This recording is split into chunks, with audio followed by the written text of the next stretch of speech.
I'd like to open the hearing for the Town of Brookline's proposed town plan.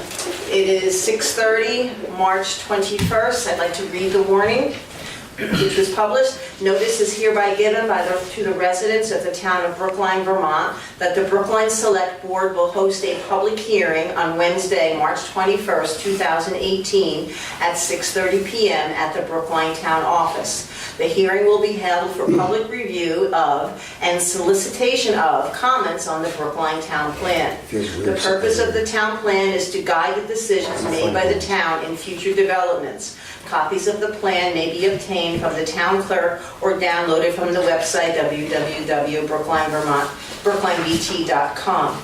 This warning was placed in the Brattleboro Reformer 16 days ago, and it was also placed on the website and posted around town as required by law.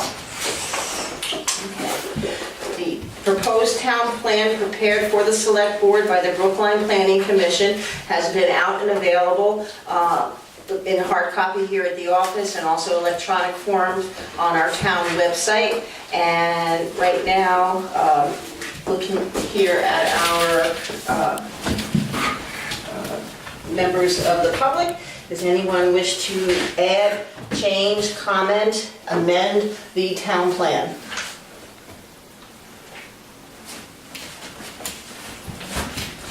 Anyone on the select board wish to comment or change or amend the town plan? You're sitting over here. I feel in control though.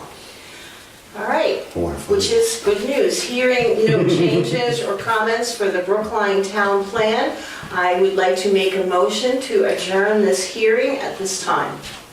Seconded by Dave. Any discussion? We'll vote on the town plan during a select board meeting for its approval then. All right. Having made a motion and a second, all those in favor of adjourning this evening's hearing on the proposed town plan for the town of Brookline at 6:30, signify by saying aye. Aye. Any opposed? The hearing is adjourned. Thank you very much. 6:34 p.m. I'm on time. Review changes to the agenda, if any. I'd like to make a couple of changes. Okay. I would like to table 7C, the Ronald K. Bell proposal for $700 for inspection services on the salt sand shed project. The reason why is that Samara has found that there is some federal grant compliance checklist that she's working on, and Ron Bell may not be on the provider list for that, and so we will find out more information at another time. We'll table, and I called Mr. Bell up and told him that this afternoon. I'd also like to modify 8C, discuss and then vote for 2 board members who can sign payroll and accounts payable warrants in an emergency or when warrants come due between meetings. I'd like to modify this to only discuss and then vote for the 2 board members who can sign payroll warrants when they come due between meetings. The reason being is that accounts payable, we've only had one emergency time that we had to have a special meeting for an accounts payable warrant, and since sometimes those warrants are close to $250,000, I think it's a little rich for the one person to sign off on. So we'll only vote on payroll, and if we ever have an accounts payable warrant emergency, we will have a special meeting for that. So that was 8C I'm modifying. Good job. And I'd like to move the, under old business, Brookline Meeting House discussion on making the building usable for heating season up to the area up after 4A, where we talked to the members of the Brookline Meeting House Committee. Kerry said he probably will be able to come, and Leanne said that her husband would drop her off. Although we are running a little ahead of schedule, so I think they might be, we'll move those two together at an appropriate time. Any other changes to the agenda? I wanted to just add a quick discussion under new business, maybe just under E or whatever, about the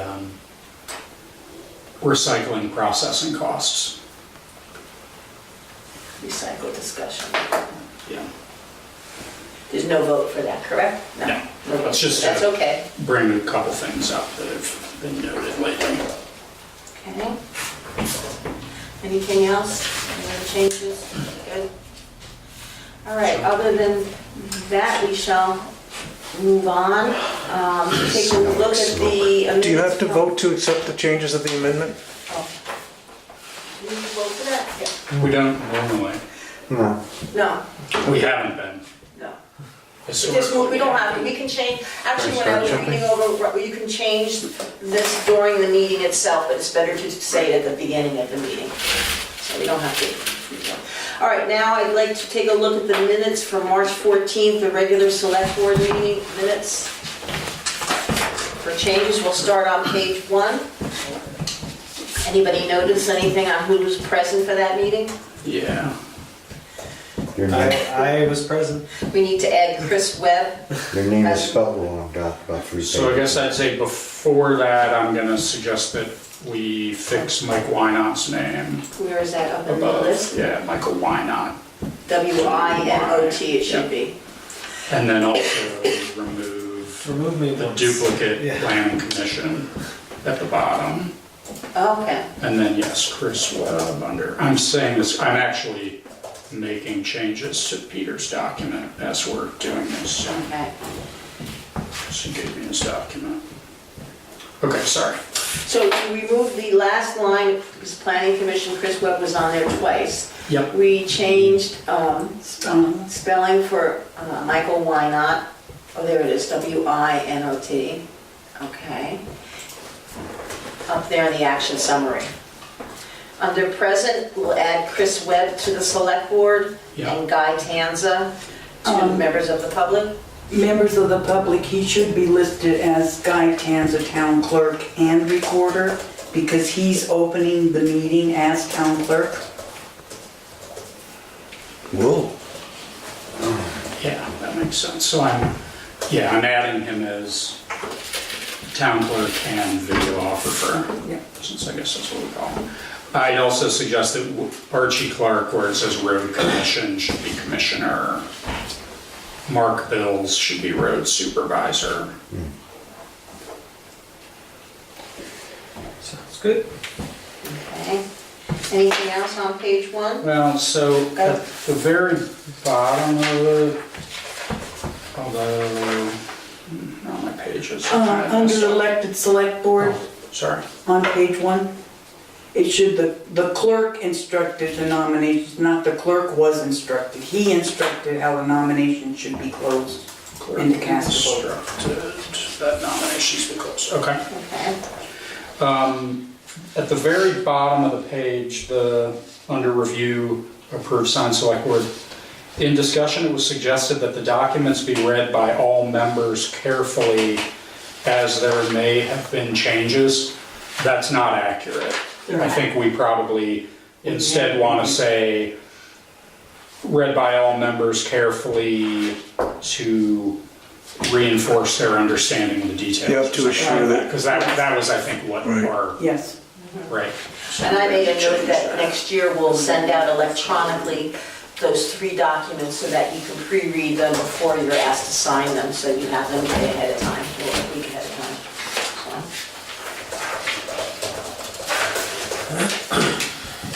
Okay. Thank you. Page 2? I was not at the February 21 meeting and I abstained from accepting those, approving those minutes. It wasn't all in favor. Yeah, you did.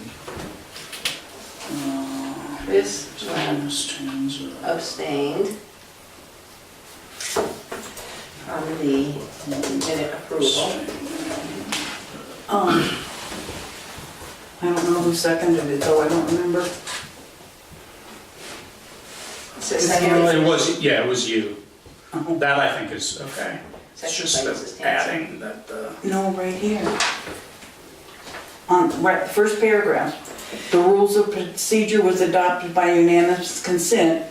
Ms. Maggio approved the purchase policy, seconded by Mr. Webb. If he couldn't second it if he wasn't here. No, well, no, that was He the was here. purchase policy. He just couldn't, he wouldn't have voted on the minutes from February okay. 21st Okay, because he I was wasn't there. He did abstain. Okay, That was, yeah, sorry. There's a lot going on in this. It won't be the first time we'll be confused as we do this. Okay. I guess the only other thing I had is under review, the header of review approved signed conflict of interest policy, I kind of think shouldn't really be there. You know, partway down the page, Yeah. there's a header of that, which right. Yeah. isn't really, He took my agenda. he probably took the agenda, and yeah, so I'm just gonna get rid of that, because Okay. it's a little confusing, I think. And then under established, Maggio was You're right about the capitalized. louvers in the steeple. Establish official newspaper for posting of Oh, meeting that's hearings right. in this Those louvers Nashville. back. The steeple? Page 3. I don't know, where are they? You can see the back, somebody's gonna take a shot at that I now. saw two typos here on page 3. I'm wondering The about first weather one and was stuff. under Yeah. appoint representatives Hasn't to been the recognized Regional in Commission. the roofing job. Third sentence, You know what I'm saying? Maggio. If when we filed for the grant, I found out for And that. also there's If we filed, and missing and we were in fixing the Cynthia steeple, for we now. could have had a. and it should be under the willingness to 50 grand. continue Cannot go for paying. to serve, not in separately, service. But since that work. Willingness to continue to serve. Oh, well, There we go. missed opportunity. Well, you- Mrs. we Hanson didn't expressed the know. I mean, they willingness didn't know, Peter didn't know. No. As when the regional representative, Mrs. Townsend, noted, Cynthia now has also indicated willingness to continue in service. To serve. To serve. Okay. And up above, I'm not sure, maybe David can answer this, because to me it was very confusing. Under the first Yeah. paragraph where it says the select board reluctantly accepted Mr. Clark's resignation and expressed gratitude individually and severely for his expertise, that just doesn't make sense. Yeah, it's actually severally, which is a word, and I don't think it's exactly properly used here, because I think it basically means separately or individually. It's kind of a little redundant. So, whatever. I would suggest that we merely eliminate that Yeah. altogether and say express gratitude for his expertise. Yes, I agree. I think, I understand what he was trying to say, but I think I agree, it'll just confuse. Okay, good point. And Mr. Wynot is W-I-N-O-T. Yeah. And under appoint members of the historical, I would add Cynthia's first name before her last name, where it says nominated now. N-A-U. Oh, yeah, so, yeah, right. Cynthia.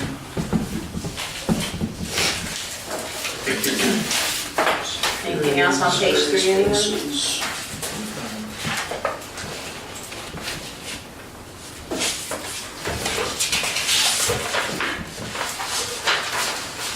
Page 4. Right, so Suzanne's name's misspelled, which is, This spelling's wrong. Good Oh, divorce. DeCoursey. so I've corrected that.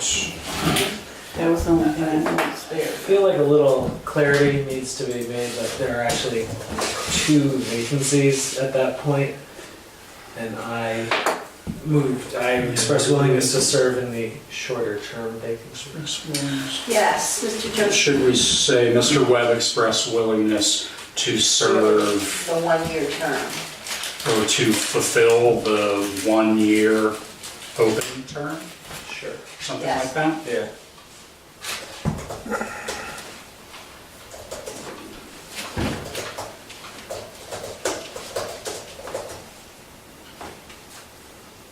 Because there still is Or maybe one. we should say the 1-year previously vacant position, so we don't. Muddy the water.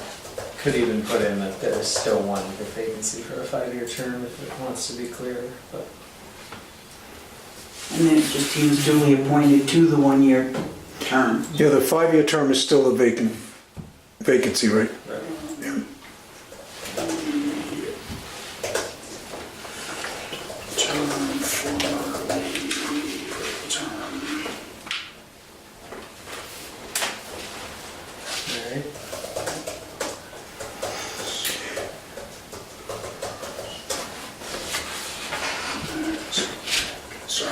I would just like to Just add think how one long word it'd be to roads and if Stan- highways, if Stan was where it in says, there. Ms. Magic discuss supply levels at the salt shed. Sorry, where was that? The Good memory. first sentence under new current projects under roads and highways, I would add the word shed after salt. Oh, yeah. That's all. 1, 2, 3. Page 5, any corrections? Oh, sorry, can I just say going back one thing? There's halfway down the page, there's an appoint road supervisor deferred to next meeting. Should have been table, right? Well, that's the. Did we? That would be the commissioner. We approved Mark as the supervisor. I didn't. So that, I guess that's what I'm not sure what that is, We have, to be honest. we tabled appointing a Road commissioner. Road commissioner. commissioner, and we appointed Mark as the road supervisor. Didn't we already talk about that under the appoint road commissioner earlier in the minutes? I think so. I think maybe this is just a duplicate, and I'm Duplicate gonna remove information, it. yeah. Well, I think this is just has to note that we appointed Mark to that, because we did Mark like 3 in a row for things. Marks everything now. Yeah. Right, that's a good, so yeah, is the notation of Mark being appointed somewhere else, or No. maybe that's what this is? That should be it, I think. All right, so he Okay. probably was a little, so appointing, appoint road super was, I'm sure it was you, Dot. I made the motion. I'm sure, yeah. Right, because under appoint road commissioner, it's the very last line, appoint road commissioner. You've got it right here. Appoint. Remember the No, line planning. Wrong page. Oh, Okay, so I'm putting Ms. Maggio move that Mark Bills be appointed as road commissioner. So you- right All in here. favor? Well, I think what we did was. Road commissioner was Actually, deferred to a future thought date. that the board would Right here, have. appoint road commissioner. Yeah, no, I'm sorry, I'm not talking about, sorry. Oh, okay. I know, I'm now at the point where we're doing the road supervisor. this one. Because we're speculating that we did actually. Well, we appoint did, Mark. yes, we did. We didn't defer it, so Right. we're just trying to correct the minutes to reflect that. Right. Sorry, Mark, you were gonna say? Oh, as far as the road commissioner, Archie suggested the board. Oh, Yeah, we have that in the minutes. that- yeah, Mhm. As the. But at this time, we're not looking to replace it. Um, But appoint the road supervisor, Dorothy Maggio made a motion, seconded by, I don't recall who seconded it. nobody I don't think seconded we it, seconded because it was just a it. nomination. Oh, it was a nomination, okay. Yeah. So that was Mark Bills. Right, and it was Mark. everyone, it was all in favor, and sure. Did anybody vote against Mark? No? Mark did. They're like Flynn. Okay. All right, next page is 5.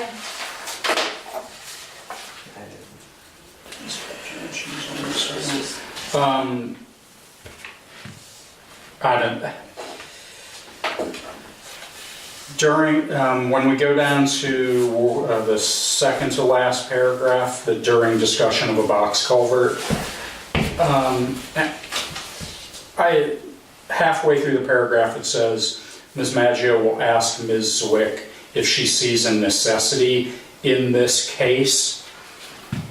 I think, I just want to clarify, if I remember it correctly, Necessity of bond. we were talking about a necessity of a bond in the case in of our the RTO. salt shed project, not of the box culvert. Correct. Because we've already awarded that. Correct. So I think I'm gonna suggest that we change it to say, if she sees a necessity in the case of the salt shed. Correct. Just so we're explicit that we were not reconsidering something about the box The culvert. culvert, Daniels, yeah, that's correct. Yeah. Okay. Page Take 6.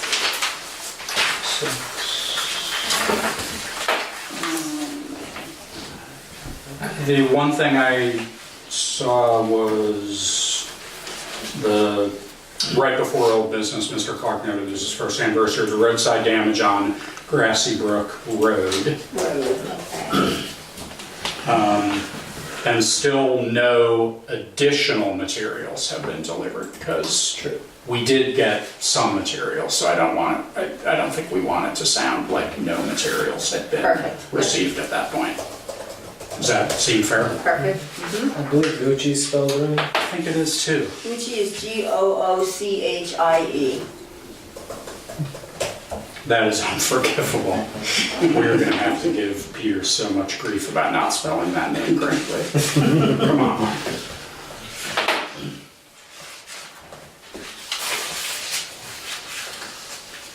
Anything else on page 6? No, page 7? The only thing I saw was Mark's last name is a little overly capitalized with the I. But otherwise. Page 8? The only thing I had was, and I guess I'm honestly not sure what we were saying, at the very end, Mr. Tanza announced that the rabies vaccinations will be available at the fire station, and that there will be a fee for this after April 2. Okay, it's supposed to read 10 a.m. to 1 p.m. And he reminded people that dog licenses are due April 2nd. After April 2nd, there will be a late fee.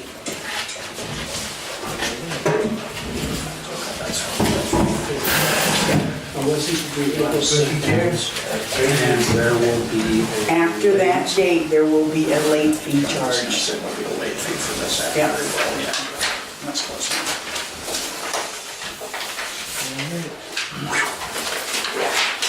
Okay. I'll make the motion to accept the minutes as amended. I have a motion to accept the minutes as amended. Can I have a second? I second. Seconded by Gwen. Any discussion? Hearing none, all those in favor of approving the minutes as amended from the March 14th Select Board meeting signify by saying aye. Aye. Any opposed? Minutes approved as amended. All right, schedule. Sorry, Chris moved and Gwen seconded? Yes. Yes, let me know, because I know you're trying to do both. Too complicated. Okay, sorry. I'm good. Okay, so now we're at scheduled members of the public. We've invited the members of the Brookline Meeting House Committee to attend, to talk to them, and we're also moved item 9A. Do you have it on your agenda? 9A, up a little bit. What's that? Oh, and hold on.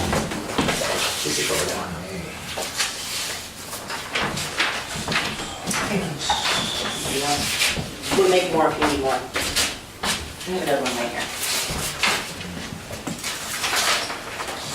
Anybody else? Doesn't matter. All right.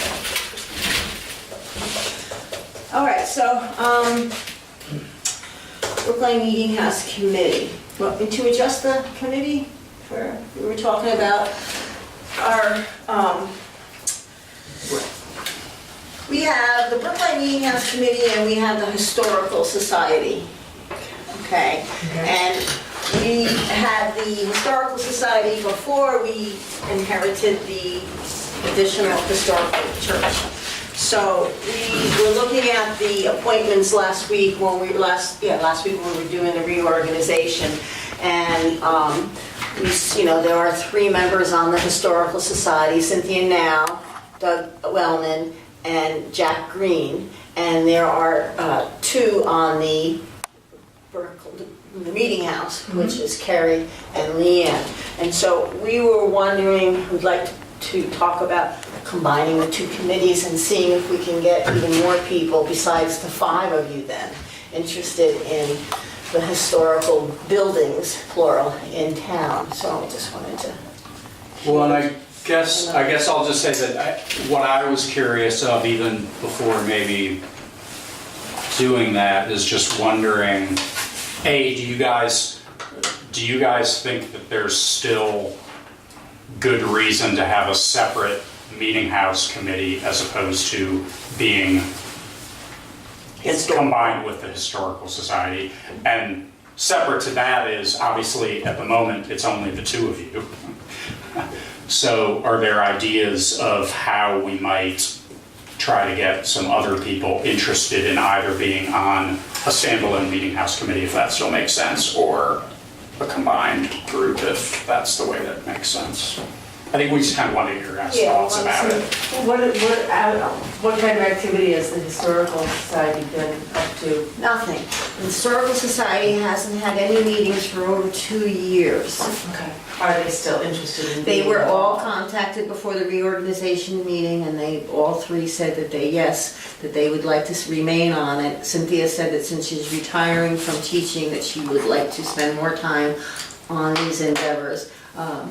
But we, as a select board, are aware that there is money in the Round Schoolhouse account for some work there that needs to be suggested and completed, and that there is obviously work that needs to be done at the meeting house as well. So we were wondering if there could be some momentum from your group, which has more momentum than the other group, and if there's some way that we can be more efficient in the way that these projects are out, if you will, see what you thought. What do you think, Karen?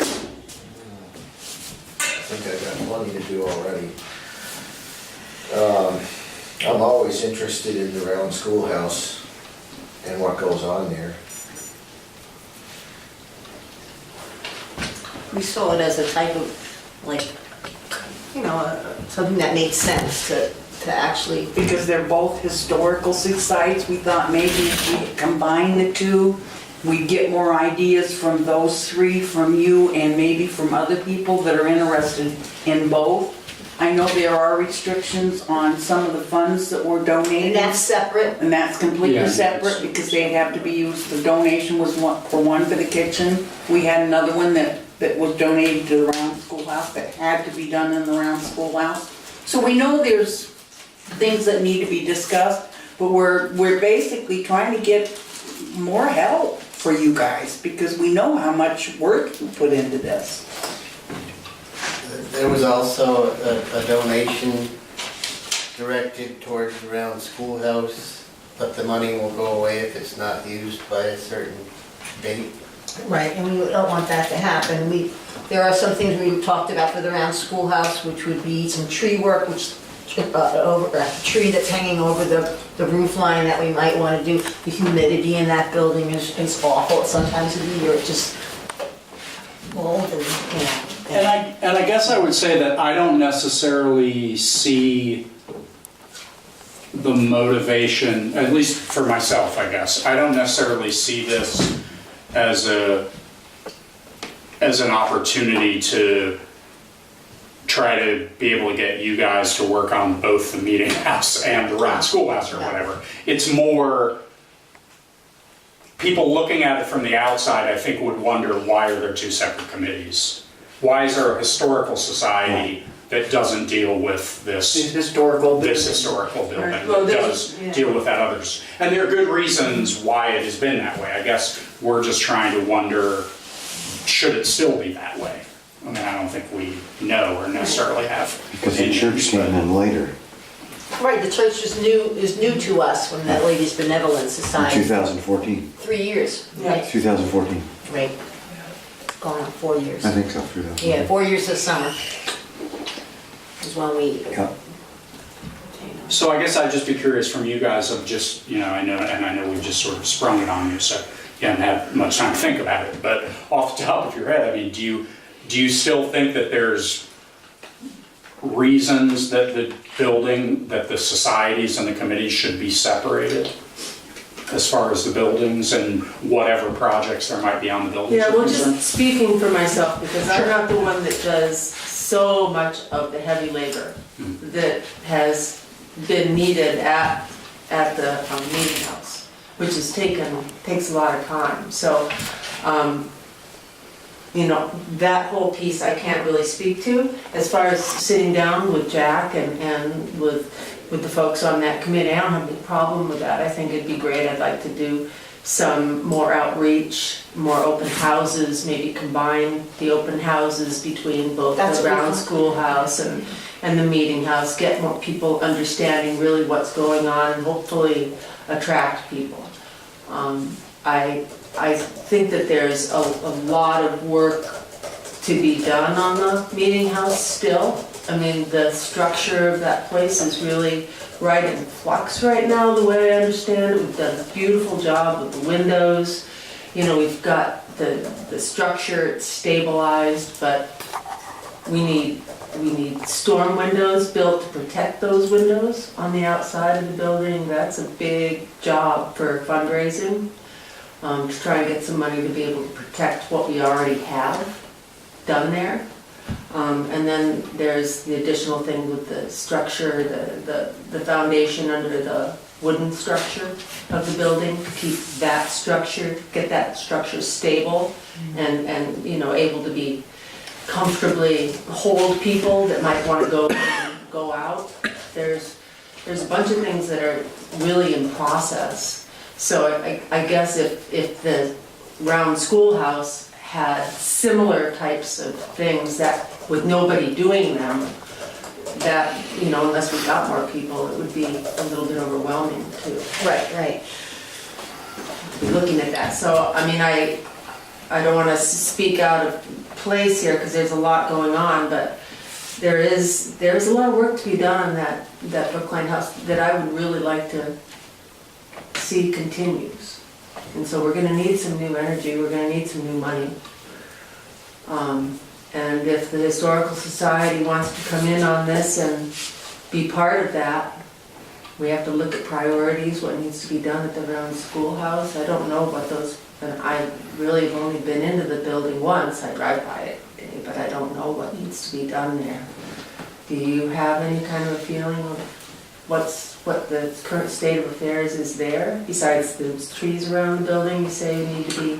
I mean, there's some physical things that I, can see, but I think we need to, that needs somebody, we need to have Somebody paying attention to paying it. attention to it. Okay. And it has not been paid attention to, and I don't want to lose the donation, the $500 donation to be used this year, sooner rather than later.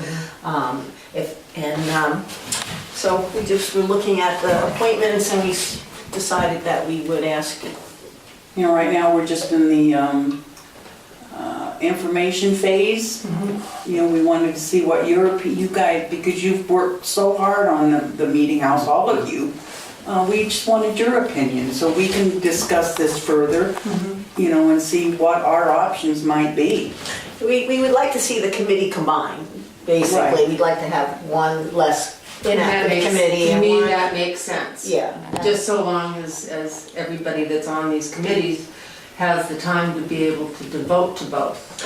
And that, yes, Right, right, because we also, at the same time, we don't want to take two committees where one is still pretty functional, even though it's understaffed, and then create one larger ineffective committee. We don't want to destroy whatever energy and progress the meeting house committee has going on just in the sake of trying to help. What's Shore up something what else is or the whatever. expression of the three-member committee that is on board with the round schoolhouse as it stands? Now, they want to be part of things, but this is what happened. When we were going through the reorganization, we went to the Round Schoolhouse Committee, and we reappointed them to the Round Schoolhouse Committee. No, the Historical Society. They're a Historical Society. And then when we got down to the meeting house, we said, wait a minute, that's when we said, let's see if we can combine the two committees rather than appoint that second committee. Let's ask for the next meeting, because this was last week, let's ask next week if you would come down and talk to us before we reappoint a second committee to see if we can put you on a historical committee or if you would really like to stay independent. Right, so we haven't discussed it with the Historical Society, because I think we thought, we wanted to talk about it with you guys first to see what if it was even worth considering. Did they even say they wanted to be part of the Yeah, I historical did talk to society then, them. after being kind of like nowhere for 2 I years? did talk to each of them, Uh-huh. and I asked if they were still interested in the Historical Society, being on that committee, and they all said yes, and I said, okay, in conclusion, I said, if you're saying you're still interested in the meetings, then something needs to be done. You haven't had a meeting in a year or more, and I said, so if you're interested in staying on the committee, you need to have meetings. Something needs to be done. We don't want to appoint people that don't do it. And they all agreed that I was right, that they were willing to do that. Cynthia, like she said, well, I'm retiring now, so I'll have more time. Doug said he would still be interested, and Jack said he was still interested. So I did put out there that, if you're gonna have meetings, then, or if you're willing to be on a committee, then you gotta show up. Because I had asked different select board members to go through the Before we appointment appointed list. people. To say, ask the people, do they want to be appointed, instead of just going down the list saying, so that's where it came up.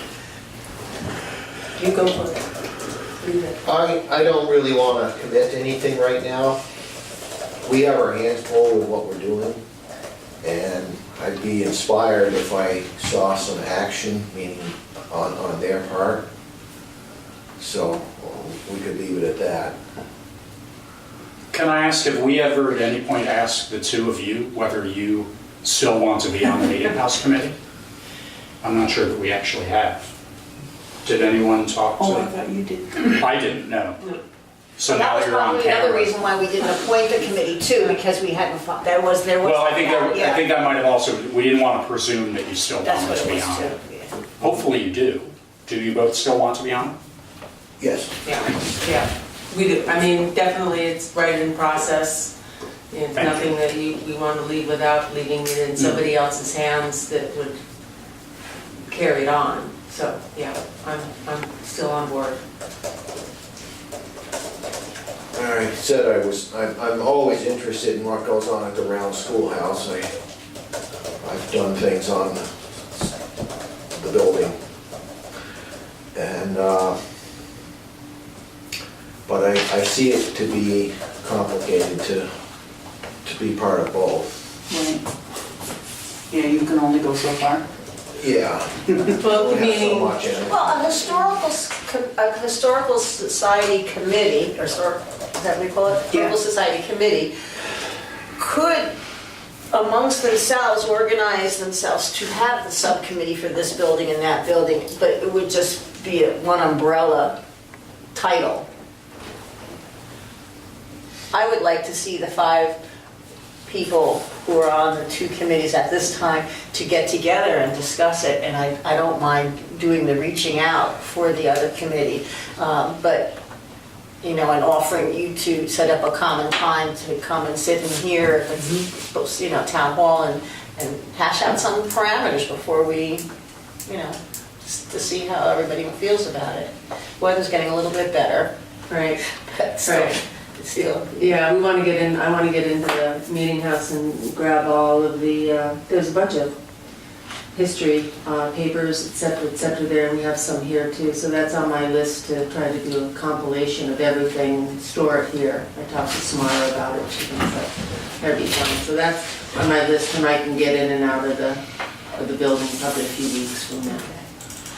But I'm fine with sitting down with the other 3 and just taking a look and hearing what they've done, find out a little bit more. And I think it's up to each and every one of the people on the committee to set limitations as to what they can and can't do. Correct. I think it's really important that nobody starts to assume that certain things will get done unless they're discussed and appropriately, assigned to whomever to get them done. People need to be honest too about the time they have available. I mean, my experience has been a lot of times people say, oh yeah, well, I'll do that, or yeah, I'm retiring from teaching and I've got all this time. And those things often don't translate into Good point. that time being spent in that way. Yeah.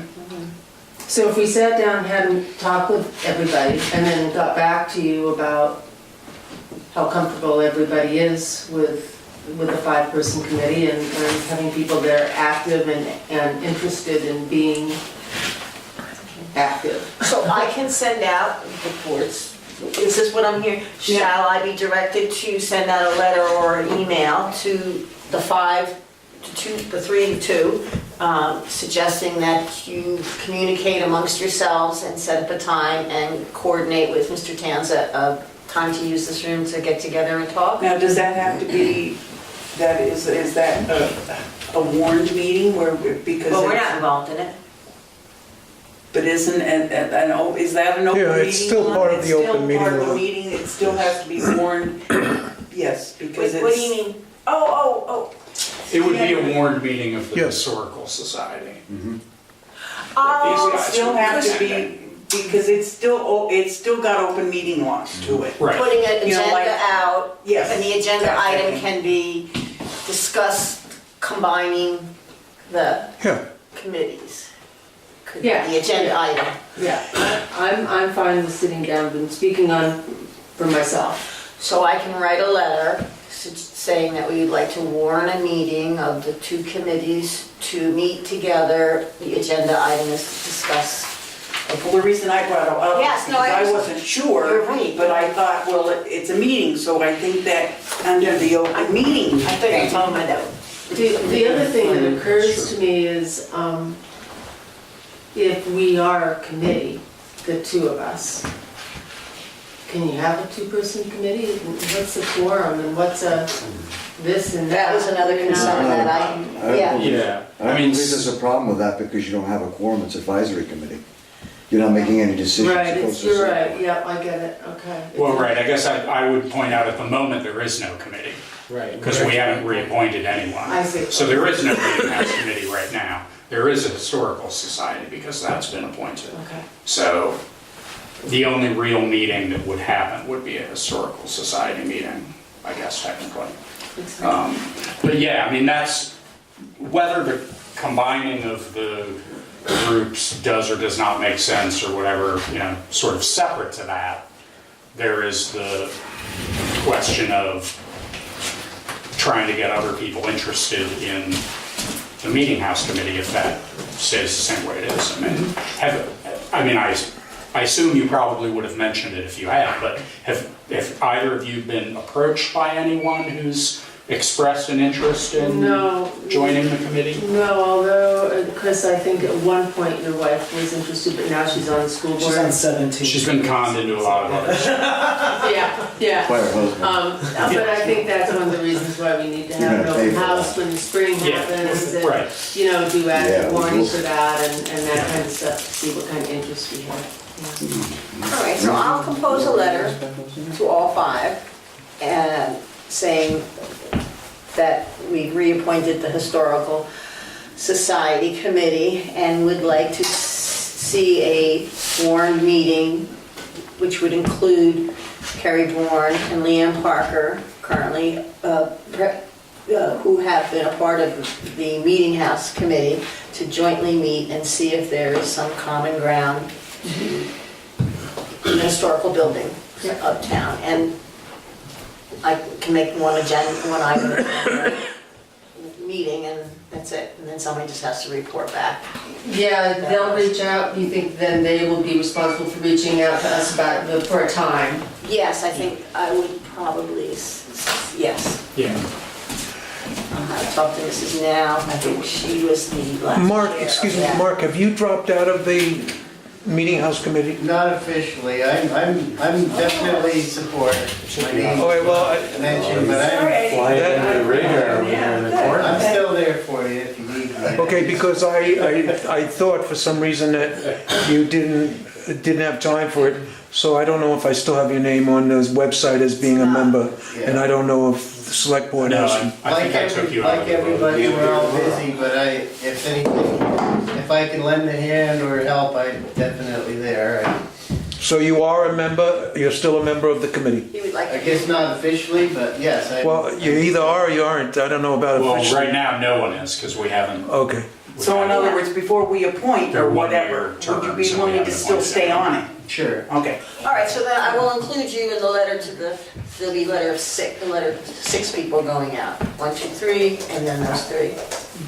Yeah, I'm proud of Brookline and what we have here, historical buildings, and I think we, Parks just like and the meeting house, we've established an upkeep to the building to be able to enjoy it for many years to come, and I think that the round schoolhouse should have a maintenance program, you know, just somebody to oversee it. It does need a few things, and it's getting no attention other than passersby stop, take a photograph. So there probably should be some sort of, annual maintenance program just to make sure the building is. That's what we're lacking, kind of a plan. There's no plan, I mean, I donated lumber so that's what 8, we 10 lack. years ago, and the lumber's still lays there, nobody Has used it. has used it.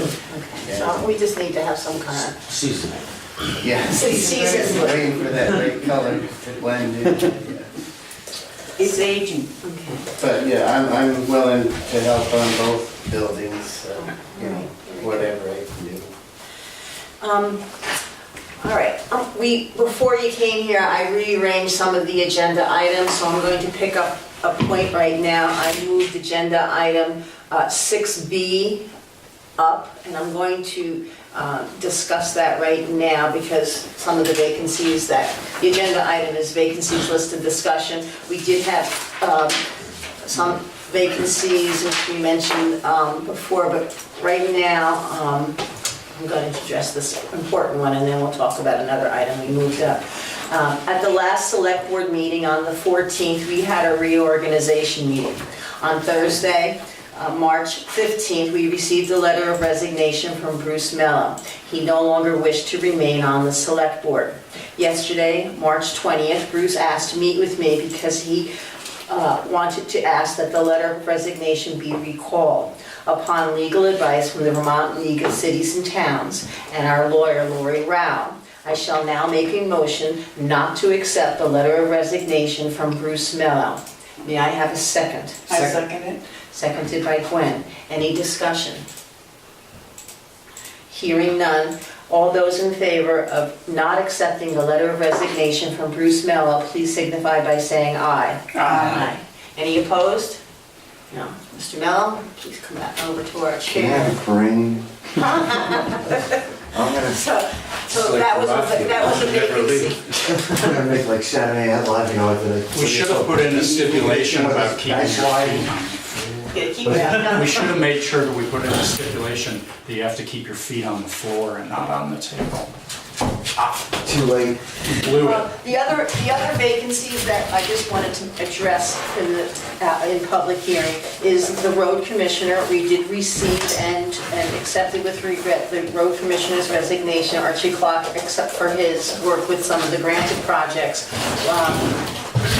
I think the select board, if I'm wrong, correct me, we're going to leave the road commissioner, the select board is going to absorb the responsibilities of the road commissioner, which is allowed according to law at this time.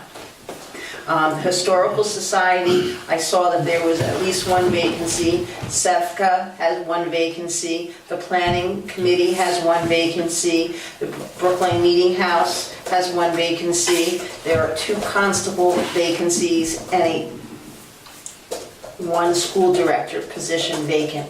With the board's permission, I thought, except for the road commissioner, that I can also put together an email for Julie Lavorgnan to post on Yeah. her listserv that the town is looking to fill some of these vacancies that exist in town. Is that all right with you all? Yeah. Do I need a vote? I don't think I need a vote to No. do that. That was just a comment. Okay, so,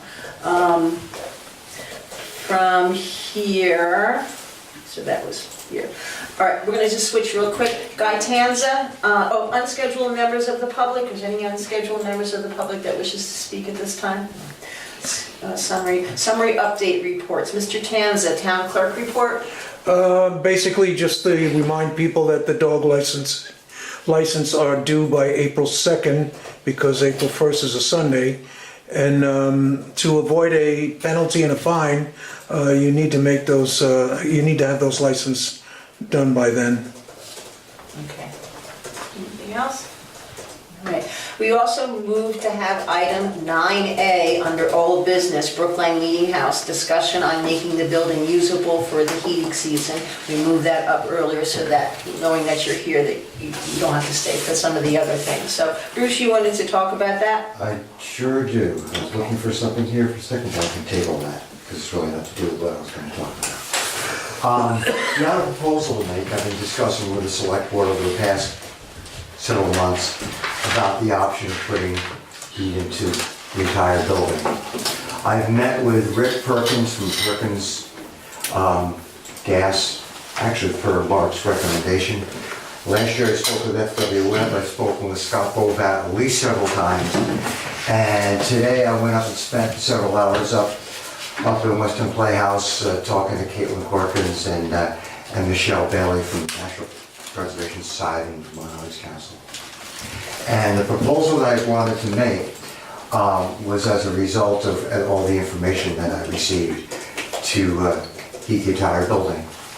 And this is what I've come up with. Rick Perkins has given us a bid, an estimate bid, of $7,200 to heat the entire building. That would replace the existing gas stoves that are in the addition, which are antiquated, not up to code, and the chimney's not up to code. And he basically recommended, he also made the comment about the gas stoves in the kitchen, not up to code because they're the old pilot light type where you light it with a match and wouldn't accept code. He recommended basically throwing the two stoves into garbage and The replacing. big brown things. Yes, because they're probably rusted and they're probably no good and they're really old. Furnaces or stoves The two stoves that are in the existing addition. in the kitchen? In the addition, and he wasn't happy, he said that even though the stove may work in the kitchen, that it wasn't up to code anymore, and they probably wouldn't get approved by, I don't know, the fire marshal or whatever to be I able to have a use. copy of your estimate, you want a copy of it? No, I'm good. And yet, Leanne, was it you that got the estimate from Farnham on the insulation? Yeah, I have a copy of it here if you Oh, want it. that's okay, I have it at home. And as far as Vermont Arts Council, that's antiquated at this point. It would have to be updated and redated, and then to be contacted to see if they're gonna stick with the original prices for that. Rick Perkins came up with an estimate of $7,200 installed. 3 furnaces, 3 Renai furnaces, 1 in the addition, 2 in the sanctuary, would more than amply heat the entire thing and bring the sanctuary up to temperature within several hours. I then approached him with the idea about insulating the cap of the sanctuary and putting some ceiling fans in, and his answer was anything that could help keep the heat down would be good. So, when I went up to the seminar today, I approached it by Michelle Bailey, and because when you apply for a grant with the Vermont Arts Council, if you want to if you want to put new pads in the pews, put a heating system in, do this, do that, you won't get anywhere with the Vermont Arts Council. It has to be uniform, it has to stick within the same parameters. So I asked her the obvious. I said, the proposal I was thinking of making was insulating the entire addition like Farnham had given the quote, adding insulation to the cap of the sanctuary, and putting in putting in the furnaces, and adding ceiling fans. And she said, that all works together. Now, as to what, she's not on the panel, she's just the head of the Vermont Arts Council, but she's not on the panel that approves the grants. But she says, yes, that's everything consistent. And she was actually other than talking to me about our situation, she was quite explicit about that in her presentation, about not dumping the kitchen sink into one grant. So when I approached her at the end of the meeting and told her about it, she says, yeah, you got the right idea. And I had spent a considerable amount of time with her, as you know, up in Burlington, the last 2 visits that I had up there in 2016 and 15. So, I'll open it up for any questions, anybody that had any ideas or questions pertaining to the grant or my suggestions. And I've done a fair amount of thinking and a little bit of research about how to do this. If we choose to go forward with the grant, it has to be done by May 1st. Basically, what needs to be done is I would have to get two estimates, wrong thing, no bids. 2 estimates on the electrical, an additional estimate on the insulation, because I already have one, assuming that Farnham adds the cap of the sanctuary to their estimate.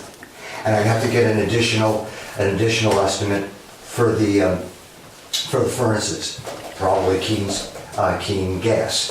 I did ask Michelle, because I thought she said, you can't go out of state. I'm like, ooh, how are you gonna get more than one insulation contract around this area? But no, I was wrong with that. So I can go to like Keen Gas, or if there's another insulation contractor that we don't have in this area, to get a second estimate. It doesn't have to be bad. The whole idea is to keep the numbers honest and in order to go forward. Also, it's different than the Historic Preservation Grant, where you can't put your sweat labor or free materials into your half of the grant, the money that you have to put in the matching fund.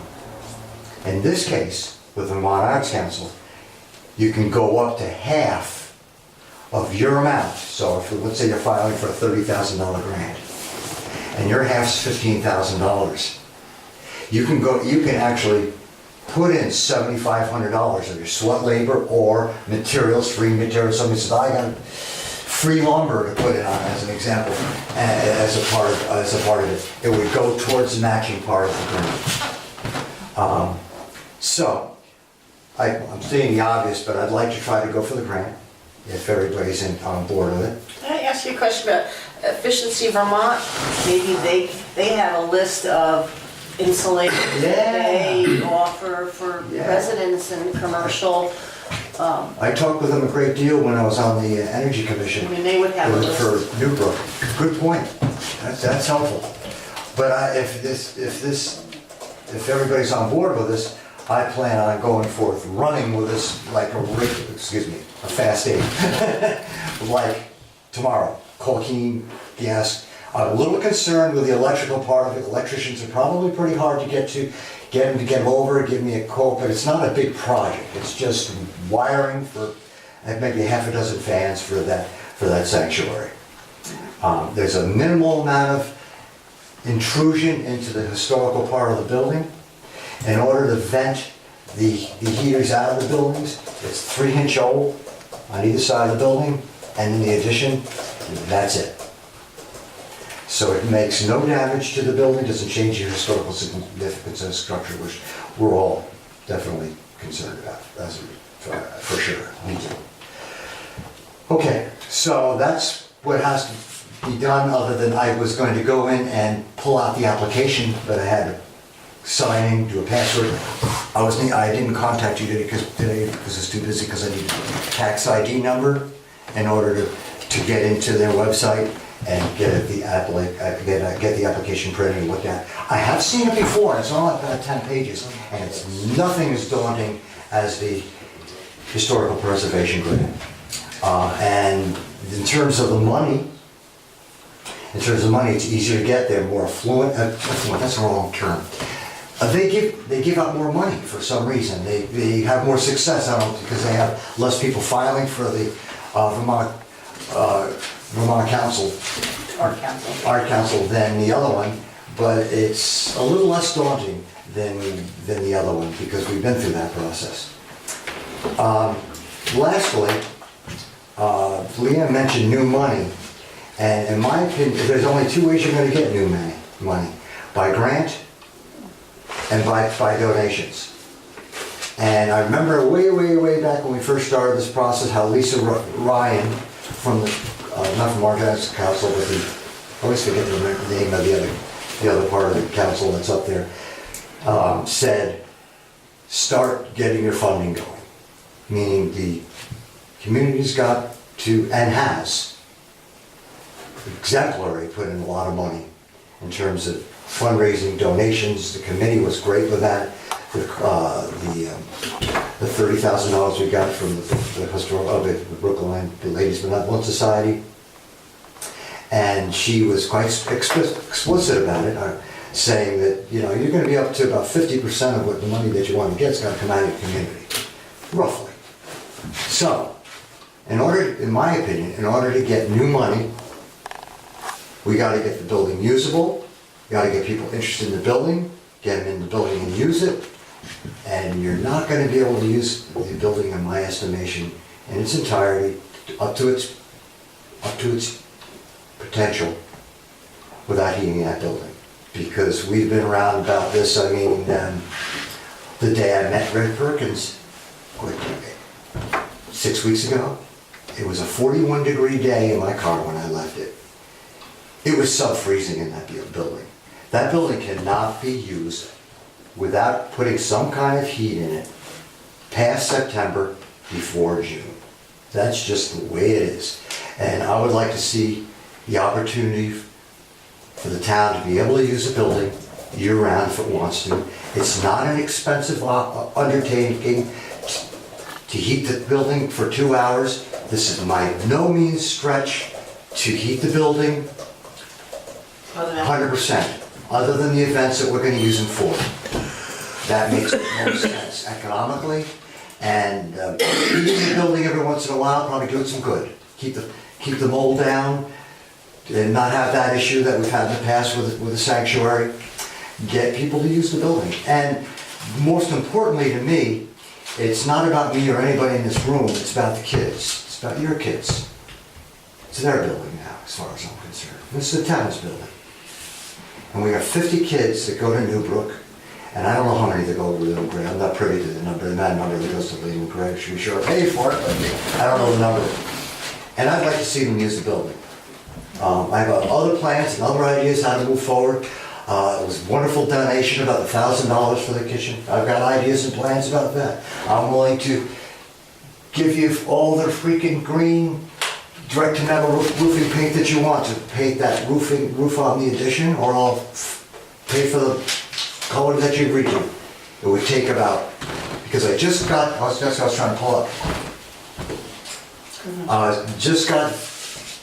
Began last fall repainting my 30-year Fabro roof that's gotten old. This stuff is beautiful, and it's nominal, and I think it would just help dress up the building. But I'm getting off on a tangent, I apologize. That's not really talking about the heating. No, yeah. So, that's for another time. Talking about the kitchen, I believe, is for another time. But I just wanted to focus more on whether we can go for the grant, and I have a plan forward on how to do that.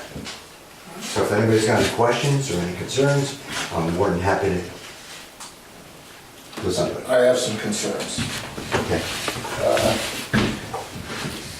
And they are the disruption of the historical aspect of that building. We don't really have a reason to heat the building as it stands. We don't have a use in there. There's just some details in the building that I think could be, historically, I think we could do disparagement to the building if we go ahead with this heat concept. I'd like to have something, that's almost like a catch-22. If you don't heat the building, you can't use it. And if you do heat the building, you're afraid it'll take away from its historical value. from what Bruce has said, those little holes in the wall will not take away from historical value and give you an option to, whenever there is an event, to be able to hold it in there and hopefully generate some income. So I'm a little confused that, it's kind of a yin-yang kind of thing. You can't have an event in there without heat, and yet you're concerned about, the preservation.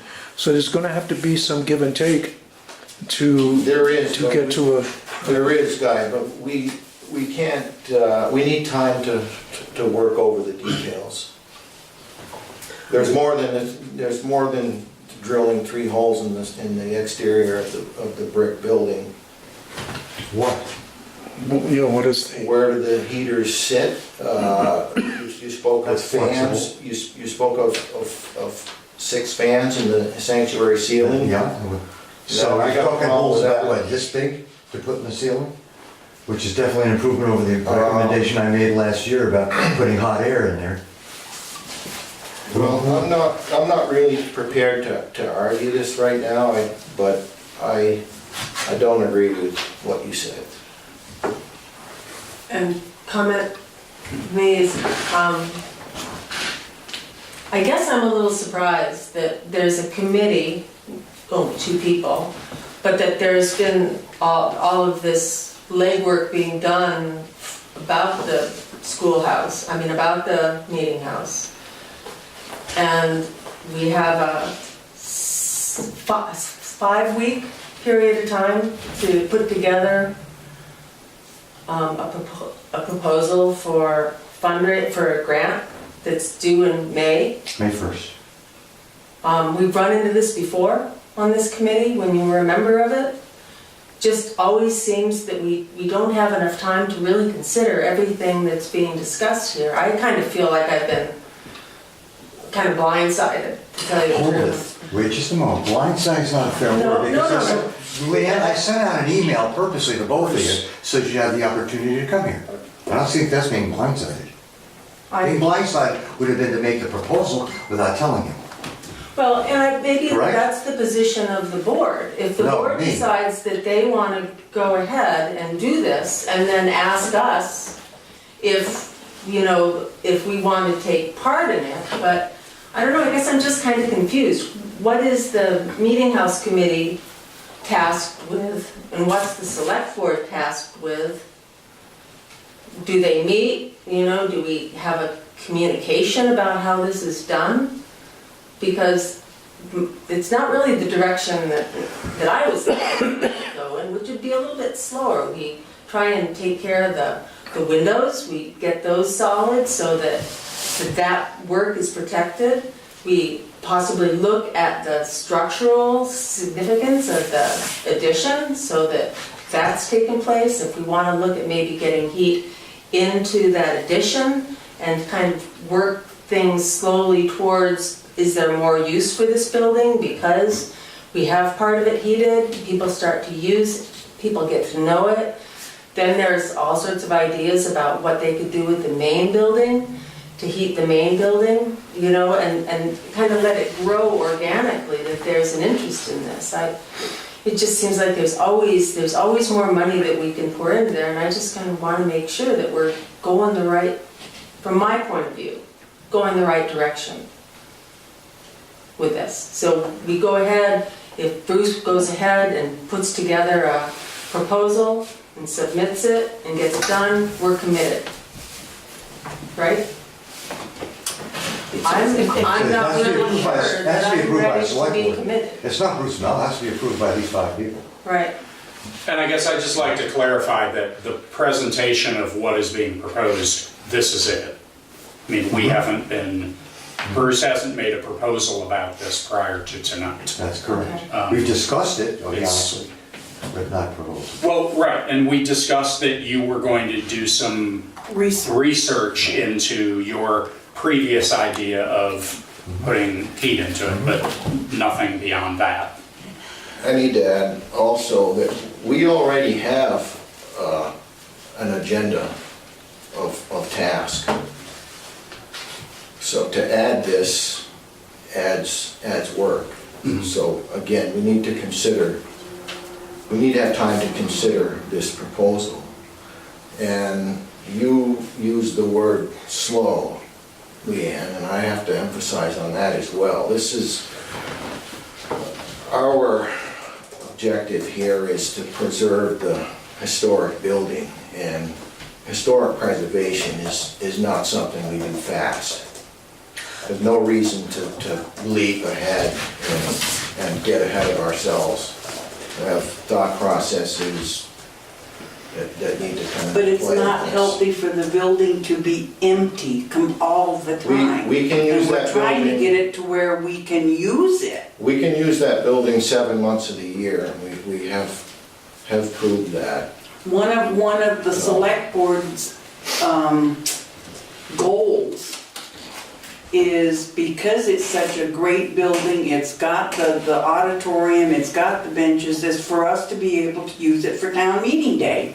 Because going to the Sunny Lane daycare and setting it up in the basement with folding chairs and clutter, and so one of our goals is to be able to use a building we already own as a meeting house. So this is the reason why we're trying to get some options to get that building usable.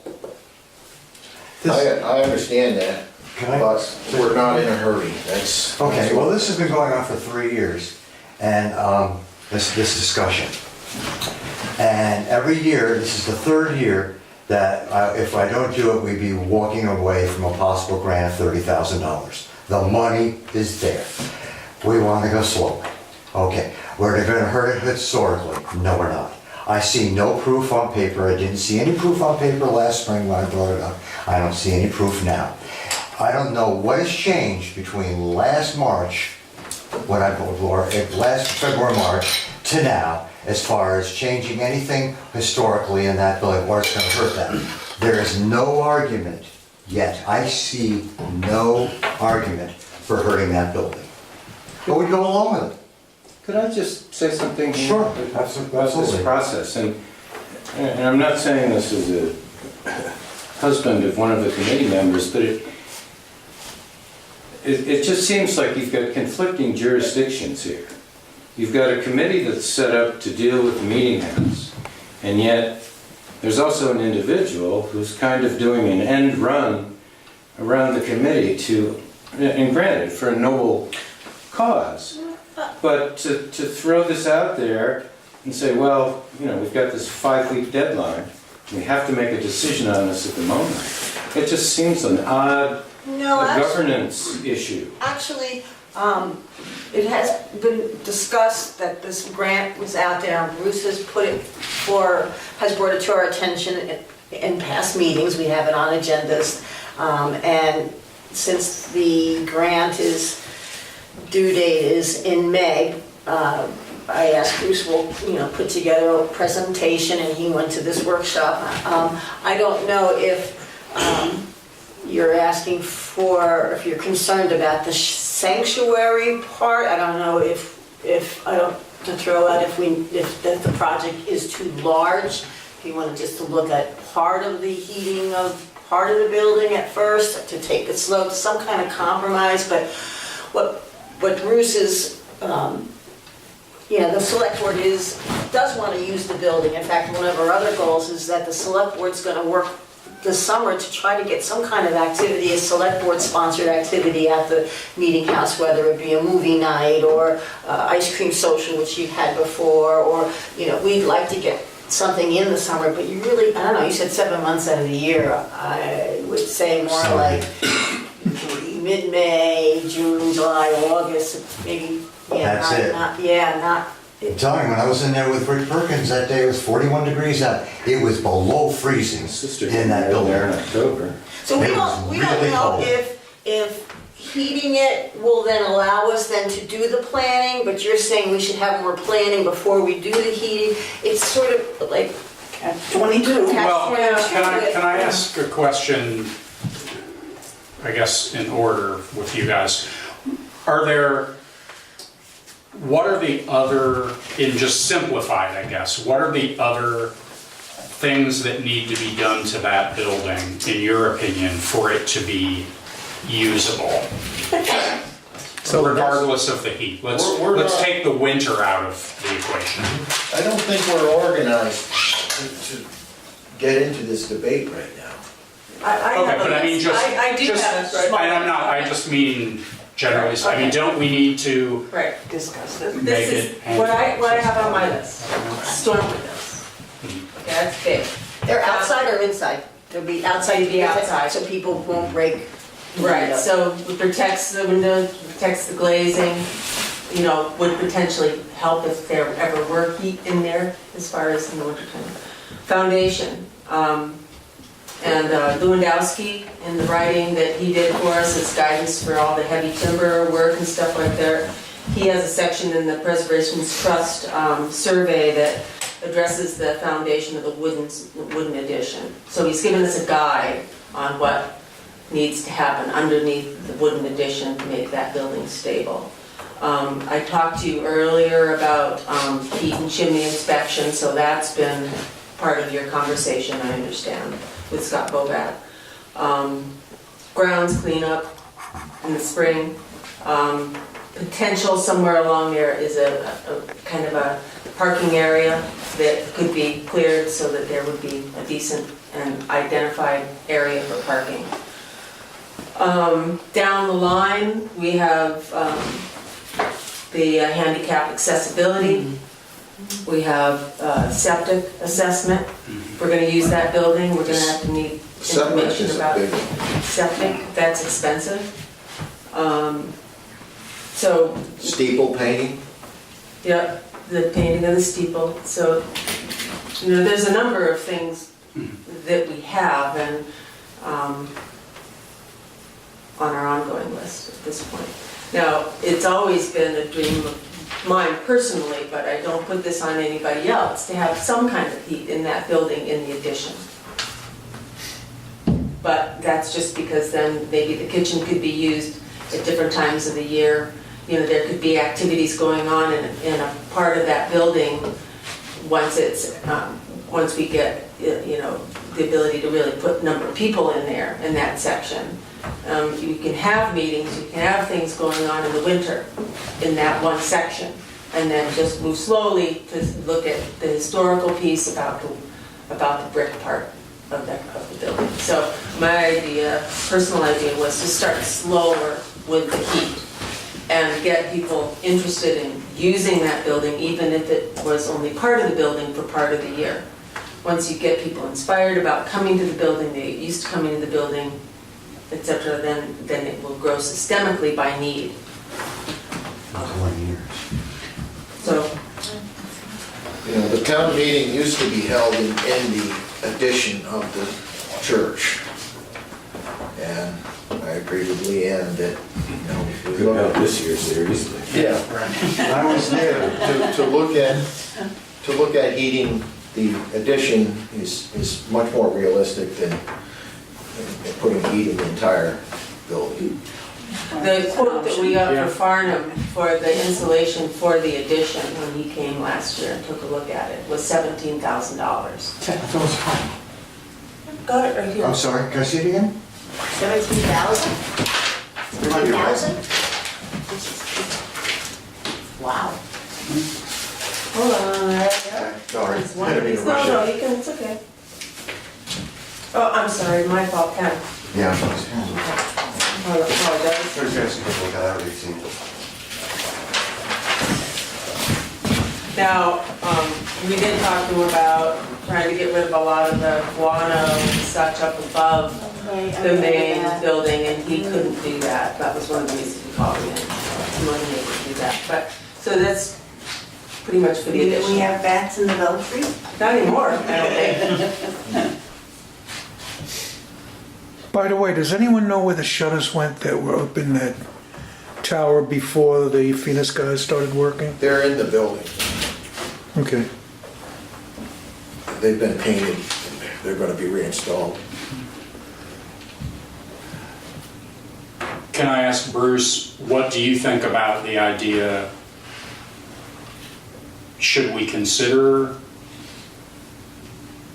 possibly, if we can get everything together, thinking about insulation and heat in the addition only and According leaving the to the sanctuary alone? regulations. I don't see the benefit of it, because I don't think you're gonna attract the people that you're gonna attract by using the sanctuary. Well, you can do the heating of the sanctuary at another, at a second 2 phase too. years, you'll apply for another grant. The thing is, you'll But get, am I correct that part of what would be done in your, I yes, mean, we need, if we're going to use the building, we need to deal with the addition as yeah, well as the sanctuary. But that seems maybe less understand tricky from a historical standpoint. what's tricky. I still haven't heard any argument, Dave, that it changes historical significance of the sanctuary from Kerry. But that's saying that. Secondly, we're only talking $7,200 to heat that entire building installed with Renai furnaces. Can you heat it without insulation now? Yes, you can, but it's not as beneficial, obviously. And the heating and the insulation process, we've talked about this before, it's pretty damn simple. I've done it. Go ahead. One more comment. I think it's important, the conversation that was had with Pete Newton, who did all the heavy timber work and has done an awful lot of work on old buildings, was one of the reasons why that building is in the shape that it is, the pristine shape that it is that it's never been insulated. Insulation changes the character of a building. Now, that's probably if you heat it all the time. So to be honest, I think that was part of the conversation, was buildings that are heated all the time, that are old, it makes changes to the structure. You can understand. It's been standing there without heat in it for 185 years, and you introduce heat to it, it's going to make some changes in the building. I don't know to what extent, I really don't. But I just kind of, to hear this, I'd like to have more conversation with people like Pete Newton to hear all sides of the idea of heating the sanctuary. Just mainly because I think this is a huge decision, a really big decision to heat the sanctuary. Personally, I've only been on the committee for 2.5 years, but I don't see any reason after this length of time to make a decision that could be this influential in that building without more study. The heating of looking at improving the usability of the addition, as we'll call it, in the kitchen area. How do you feel about that? I think it's one of the ways that we can get more people into that building. I mean, I see, once you have a functioning kitchen, I see all sorts of things that can be done there. I think Is that food draws a foundation- lot of people. Food does draw a lot of people. I mean, you've got, there used to be mother-daughter dinners there that you prepared, but you could do canning workshops, you could do cookie, bake things for Valentine's. There's all sorts of things that you could do. And then down the line, all of the decisions about the sanctuary would become more of an organic process where you'd have more people that are used to using the building, more people involved in that decision. I just don't see enough people involved in that decision right now to move ahead without more input. I want to make one comment about what Ron was saying about, and Kerry, because Kerry was saying about, we used to have town meeting in the addition. It was like a sardine can then. We only had three select board people and no town clerk up front, just the moderator and three select board people up in front. And it was really uncomfortable. You couldn't get over people.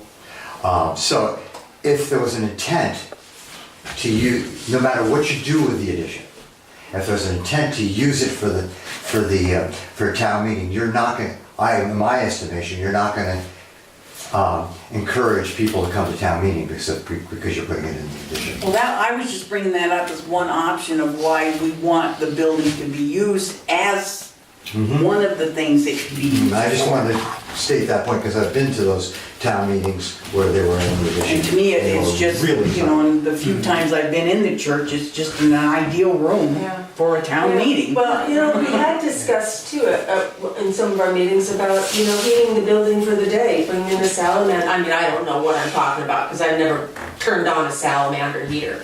But you could heat that building. You could heat that building for the day by renting a heater, warm it up, and it's not gonna be the most toasty and warmest place, but if you had the addition that was heated, and you had It's a some, great option. Can I? We On need the point? options. yeah. A salamander spews out oil. A Renai furnace spews out nothing. How about an electric heater? Whew, who's gonna pay that bill? It's one I day, like, we're talking one day. you talking about just in the addition? No, we're just. We're just, I'm not, I we're thought- just giving out I know that, but I'm asking a question. I just You s- wanna, and I I know, think this has got to I'm be just trying to- discussed I'm at trying to some understand, time, that's all. because this is, Electric heat for which part of the building? Both or either, or I don't understand. She was saying that. she's just saying there's options of heating it just for one day Right. for March 6th, or that But first Tuesday But of my March. argument is you put Renai furnaces in there, it's clean. A salamander is, have you ever seen a salamander work? You have. They're not clean. You want to talk about hurting an historical You're emphasizing on something that's just an arbitrary idea. okay, but it's being brought up. And. I like the idea maybe we should do a little bit more slowly. I do think we need to get that building usable somehow, and we need the bathroom fixed. We don't have a certificate of occupancy to bring anyone in there anyway until a lot of things are fixed, but I don't want to, I know Bruce has got some momentum going and the desire to do that extra grant work.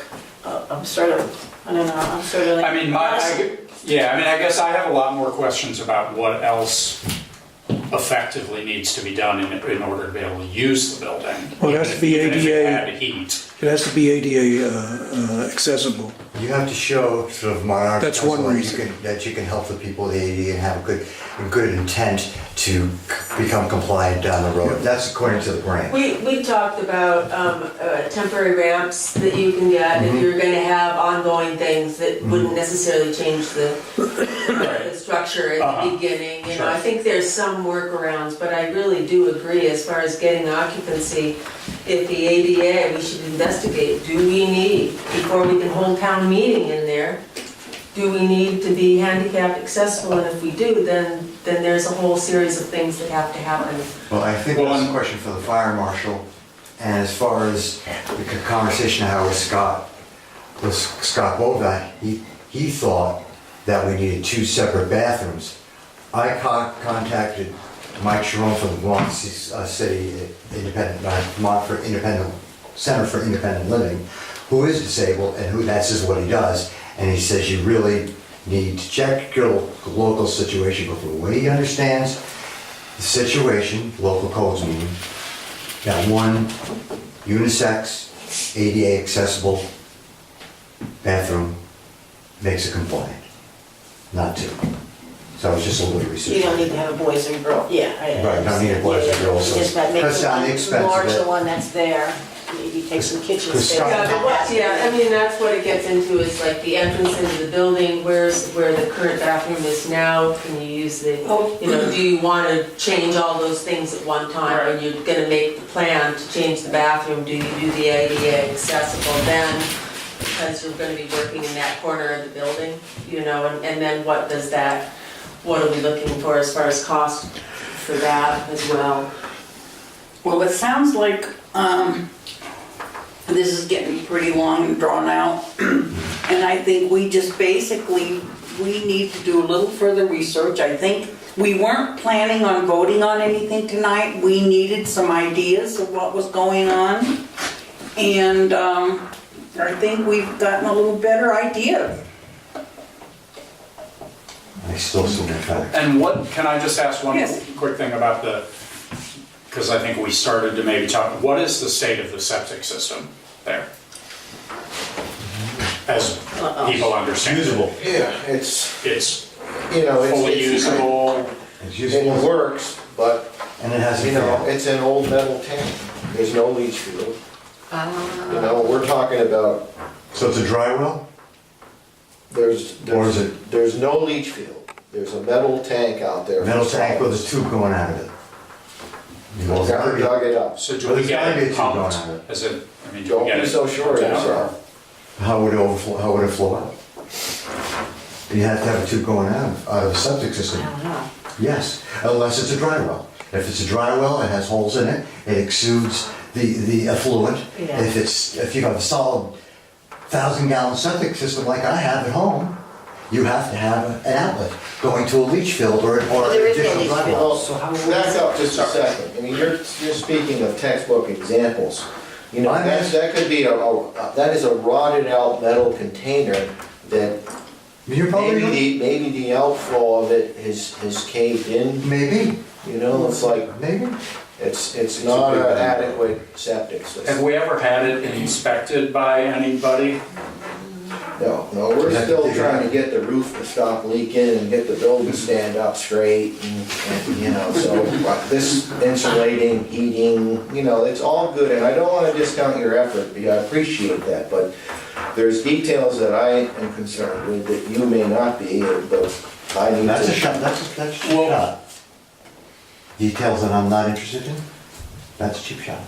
Just remember, I started the I committee back said in aware, 2014. I'm not trying to. Why, to be just look the- at, wait a minute, just look at that shot. Please Gentlemen, don't Calm, know. calm. right now, My heart rate's probably about 72, we're let good. Carrie finish speaking. Go ahead. I'm trying to give you a compliment on your efforts. Really, that's a strange way to Okay, do it. Bruce. Take it however you want, Bruce, you know. I'm sorry, I mean, I guess my question was more around, I think personally, there's a lot of questions to be answered, quite frankly, whether this building is even usable for large-scale things in the summertime, let alone in the wintertime. I think you need to So, report body. It may well be, I feel like at some point,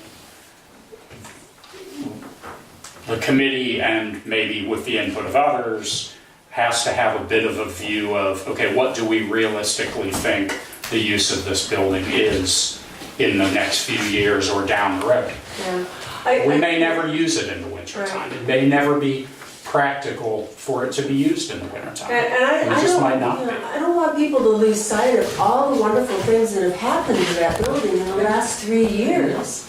There's been a lot done.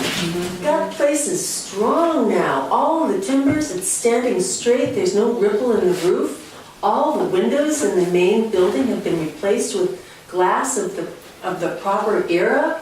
I mean, it's a lot that's been done since I've been involved there. And the So, belfry looks awesome. you know, Yeah. the copper, the roof, I think it's just a matter of we just have to keep going.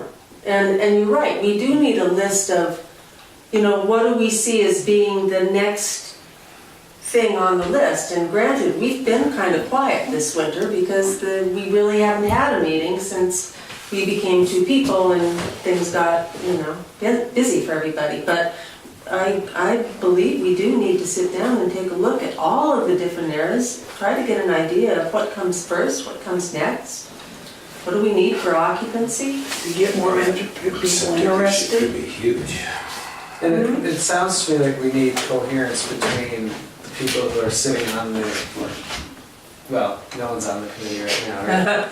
The people who are on the committee and then select board potential desires for using the building to have coherence between 2 groups. Because I can't imagine it feels weird to have a former member of the group have ideas that you haven't heard anew after probably thinking it had been put to bed a year ago.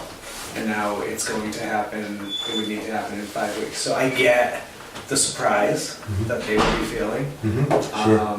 So I think we need more coherence between the groups, and whatever that means, if it becomes a historical society of 6, plus dealing with the select board and ideas that we might have.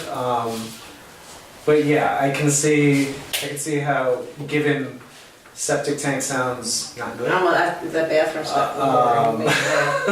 and apparently some structural issues that could cause it not to be occupiable. Anyway, it might be like putting the cart a little bit before the horse to heat the place if we don't know if it's occupiable. You know, and I do agree though with down the line having it be usable for various events. You know, I agree with your sentiments, but they might be right that we need to take care of some structural things first. I mean, I was very impressed with the idea, and I know the Renai heaters are very efficient, and I thought the pricing was very good, and that certainly made sense, but I guess, like you're saying, I like the cart before the horse. And I don't know a lot about it. I'm probably the least knowledgeable about the building, but it definitely sounds like a disconnect between our desire for the future versus the reality of today. The board had given Bruce the go-ahead to start doing some research on this, and that's why he started doing some of the footwork. He asked permission from the board to do it, knowing that there was this grant opportunity in May. And so I'm not sure now if... These grants are annually available? Yes, and if you get a grant, you're locked out for a year, and then you have the opportunity to do it every 2 years. But the well is there, the money is there. So it would be available next year if there was a year-long process to plan for it. What's the payback ratio on the grant? Oh, it's strong. You mean that? Matching. It's matching. It's is that what you mean? It's matching grant, 50/50 up to $50,000. Where are we at with the budget for the? $18,000. 18. Of course, tomorrow. I wonder if we started with one heater in the addition so that you can meet and start from there. Those lanai heaters, we had one and when we had the business on the Block Avenue Clothes Shop. And that building, you could actually look at one wall and actually see outside. And we had a lanai heater in there and it was awesome. Yeah, what's the status of the chimney? It was, It would carry the, No, it was a ventless, it would be that. Yeah, that was- so it was vented out plastic the pipe, side. and you could even go into the chimney and send it up. Yeah. No Right. hazards Even whatsoever. if there's kind of instability in the chimney, because it's all Right. self-contained. and they're really nice looking, they're not invasive looking, Yeah. but it was just, they really Notice there. worked well. Okay, I'm gonna bring us together. Okay, You gonna say I something? have one practical concern, I guess you could say, is that, yes, the Historical Society might get together with our friends in the audience. They might decide not to have a co-committee. Correct. There's nothing that says they can't combine and still have been members of a committee until it combines. I'm uncomfortable not having a meeting house committee right now. They could flee if they want and not do anything, and then we have a committee of zero. I would rather appoint them to the committee, and then if the committees decide to combine. We couldn't appoint them tonight because it's not on the list. Okay. But taking that under, we can add that to, bring that up when we talk about making the April 4th agenda, and I'd be glad to add it if you suggest it at the. So would you all be interested in being on the committee if we appoint you on April 4th? And that includes you, Mark. Yeah. So that we can have at least 3 people. I would like to also comment that this has probably been one of the most informative meetings of the meeting house and the select board. And I think that our viewers got an opportunity to see exactly what some of the issues are. And I want to thank you all, because there's no doubt that the work that you have done is incredible. I've watched it, I've seen it, I'm proud of it, and I think so are our residents. But I don't think they understand the workings that go on and the certain things that you have to meet, and grants and so forth. So I want to thank you for a very informative meeting. I concur with that. Bruce, would you consider reviewing the application to see if we could earn get a grant for the, I don't know, see what it would take to apply for a grant for heating the addition? What do you think of that? Well, the way I see it unfolding is that when Farnham came to look at the building to insulate just the addition, he was looking at the foundation of that building, because they would get in there and they would do something under the building as well. they need to have access under the building to do the insulation. If there's any way that Bruce was willing to put the time into just changing the focus to being structural foundation work based on Lewandowski's, or, maybe Carrie has some feelings about that. Possibly the insulation then of that building and then the one heater. I think we'd be well on our way to being able to function in that addition. In order to get any structural Year-round. work done, you have to go through the National Historic Preservation Grant. Again, you can't do it through the Vermont Arts Council. I had to correct me if I'm wrong, but wasn't, the work that we're doing is not historical preservation work. We have not deemed that to be Not for the addition. not for the addition, just the church, the sanctuary itself. That was the what the historical work was part of done the for. building. But I didn't think that all of our work was historical preservation work that's been I think done. there was Arts Council and Arts Council as well, if we wanted to be able to use that building for some continuing, doesn't the Arts, Wyndham Arts, isn't there some kind of a grant that they offer? The Vermont Arts Council is what I'm referring to. Right, that's Okay. it. And that will do anything from ADA accessibility, sound systems, improving seating, they like financed all those seats and latches. Would that apply to the addition? Not, Yes, but it has to be what they construe as being arts related.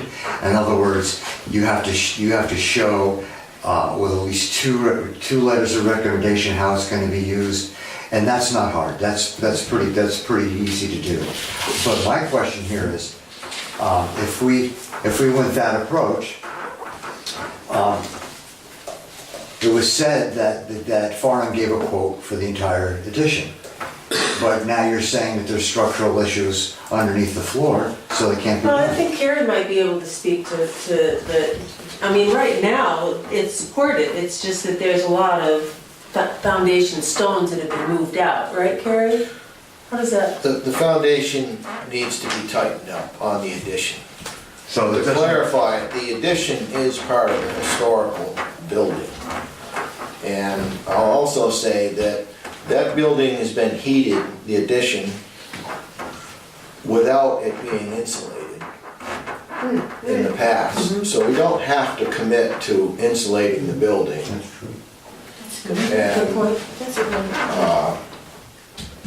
Again, But it would be a way, in my opinion, it would be a waste to try to heat the sanctuary, which everybody seems to be going off out of the way about that, without putting a cap in the ceiling, because you won't keep the heat down, in my estimation.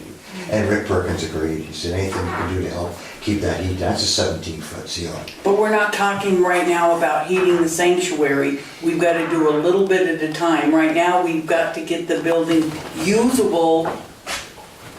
Safe and compliant ADA, I think, right Right. now, and the septic is something I didn't even. The sanctuary would have to be done at another time. We're trying to get it where we can get little things done so that the building can be used now. I understand that, but if you're gonna file for a grant for heating, why not do both? Because you'll get that too.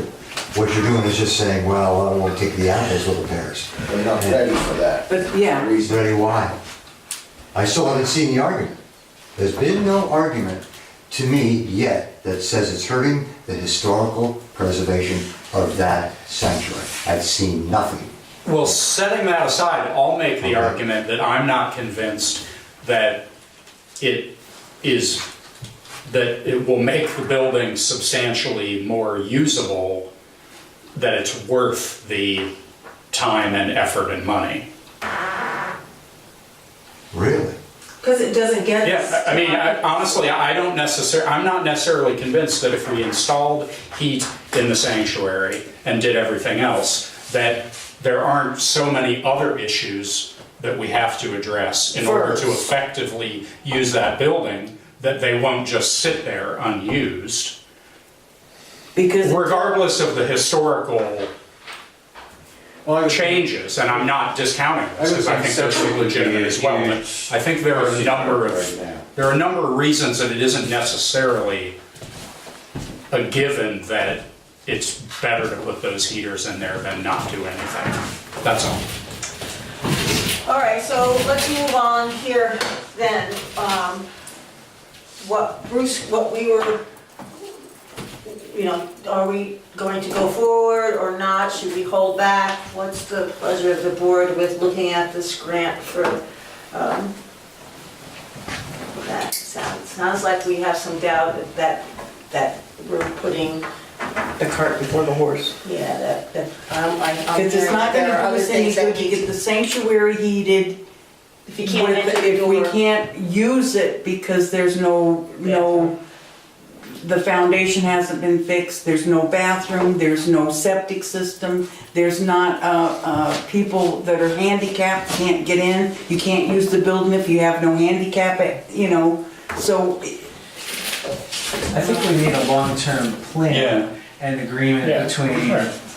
the board and the meeting house committee on what the priorities have to be. but you said you can get a partial grant that if You you, can get a if grant for we. everything you want. Right, so if you're- Under what their So, guidelines. so if we can get a grant to get that kitchen area, whether it's to get the gas line fixed so we have, a good stove that we can actually cook with. But that might not be an art council grant topic, right? Is that what you're saying? It would be. It would be, because we've got to fix that room big You can- enough you to can get get- art people to come in there and use it, You can insulate that building. I'm talking about the addition. Right. I don't and want to the bring up the addition- sanctuary for the Yeah. thing that I'll get holes in both of my fingers and I'll be looking like Ah. on Good Friday. But anyway, Can I just say that is way out of line and uncalled for. whatever. Anyway, the addition can be done with a Morehouse Council grant, with the heating, with the gas line, with the insulation. You can even go for an ADA, I believe it, but that would have to be separate. It would have to be a separate grant down the road. If you want to do ADA, you can do ADA with a Morehouse Council grant. One of them. Can't do both at the same time. Another thing is you can go but for. isn't a little bit better than nothing? Depends on, it really depends on how you want to use it. Depends on how you want to use it.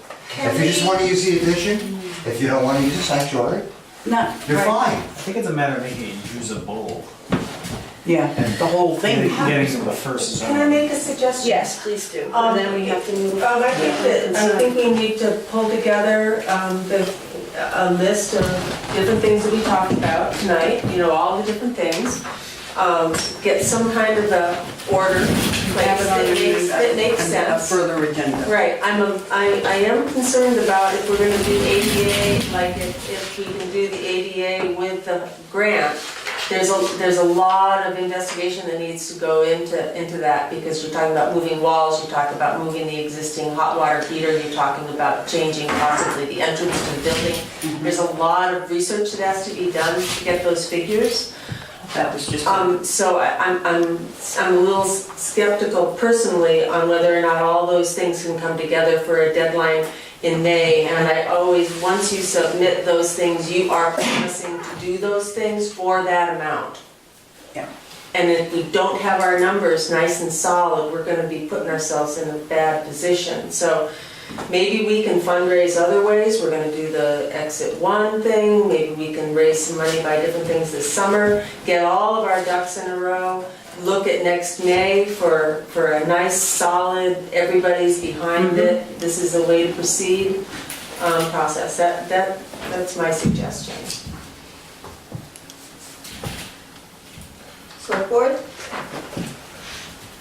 I think it needs to be put on another agenda for further discussion, where we have more time, because right now we're really, All right, but the next meeting is April 4th, and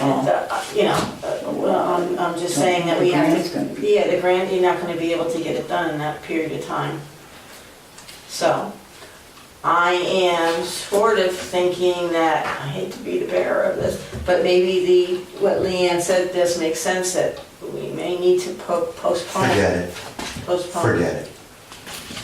Just forget it. it's not that we want to forget it. Don't, we no, have- wait, don't apologize. You made your points, you all had your opinions, and it's accepted. I wasn't apologizing. No. Well, it sounded like one to. Well, you interrupted her, so I think she was unable to finish her point. All right, I'm sorry. No, that's okay. I unfortunately, it has nothing to do with anything that's going on here or the past. I do have to leave in 5 minutes. Yes, I know. You already know that? Yes, he Okay. told me It that. has nothing to do with anything that's going on here. I have my own issues that I've been dealing with, which I can't get into, which has one of the reasons why we had the past thing, which I wanted, I need to say this because, I know it's out of agenda a little bit, but I need to say this because I'm gonna be leaving shortly. That I want to speak to you all, but I can't do it, I wanted to do it in an executive session, I didn't want to do it under the camera. So I'll leave it there for now, okay? So, I agree, absolutely. All right, so at this point, I think we've learned quite a bit, taken under your advisement. I think we will take your suggestion. We'll look at putting things one step in front of the other. And the select board does want to see that building move on, and we'd like to support it. One of our goals is to do something this summer that may not need to use the inside of the building at least, but we can use the outside just to get people around, so we'd like to, encourage that. And I'll get in touch with everybody through mail or email about the coming together and seeing if you can talk to the Historical Society. And if we also put on the agenda later on the appointing the committee members next meeting, we can do that as well. Always happy to come back. That's good to see you up and around. Yeah. Anything else before we move on? Yeah, just thank you all. Yeah. Thank you. Thank you. Thanks, David, for coming. I'm just a driver. I'm not driving yet. No. Thanks, Okay. Leanne. All right.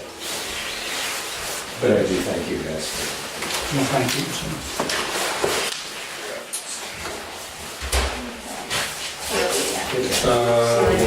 Highways, email bills. Not yet. Was there anything else I had to move up?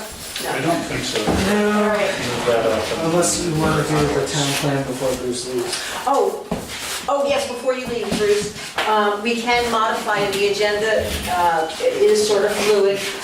We had a hearing earlier this evening for the acceptance of the town plan. I left one over there.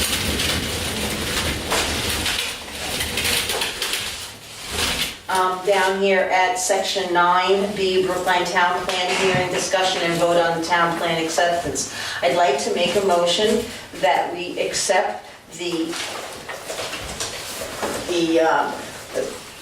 Town of Brookline, Vermont proposed 2017 town plan prepared for the select board by the Planning Commission. I'd like to make a motion that we accept this plan. To adopt it? To adopt the plan? May I have a second? Second. Seconded by Chris Webb. Any discussion? Hearing none. All those in favor of adopting the proposed town plan signify by saying aye. Aye. Any opposed?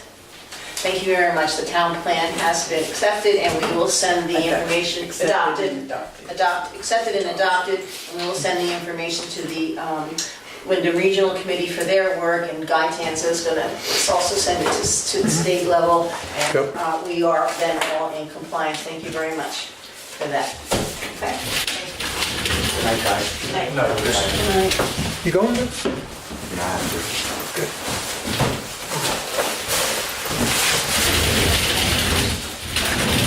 All right, Mr. Bill, we're going to talk about highways and roads, current projects and plans, road, okay, just want to let you know, did you see that, I guess? I did speak to Mike Fitzpatrick, and he delivered an excess of rock, gravel that we requested to the town yard. I don't know if he sent in the delivery slip, but I did call him and ask him for such. Well, I'm not sure if they've gotten it or not, so that bartering is now Completely. done. Yes, okay. That's good. What you got on, what do you want to tell us? Well, a couple of things here. I got a phone call from an Erica Roper who works at Wyndham Regional, and The state maintains all the bridges in all the towns that are over 20 foot in length. And they've gone around from town to town and done a study on older bridges. And they're keeping track of the ones that have been repaired or upgraded. And she told me that our bridge number 11, which is the bridge at the intersection of Papoose Lane and Grassy Brook Road, Yeah. Crooked Bridge there. That one will be going on a list to be replaced within 7 to 10 years. And so, because of the age of the bridge, it's got a little bit of deterioration.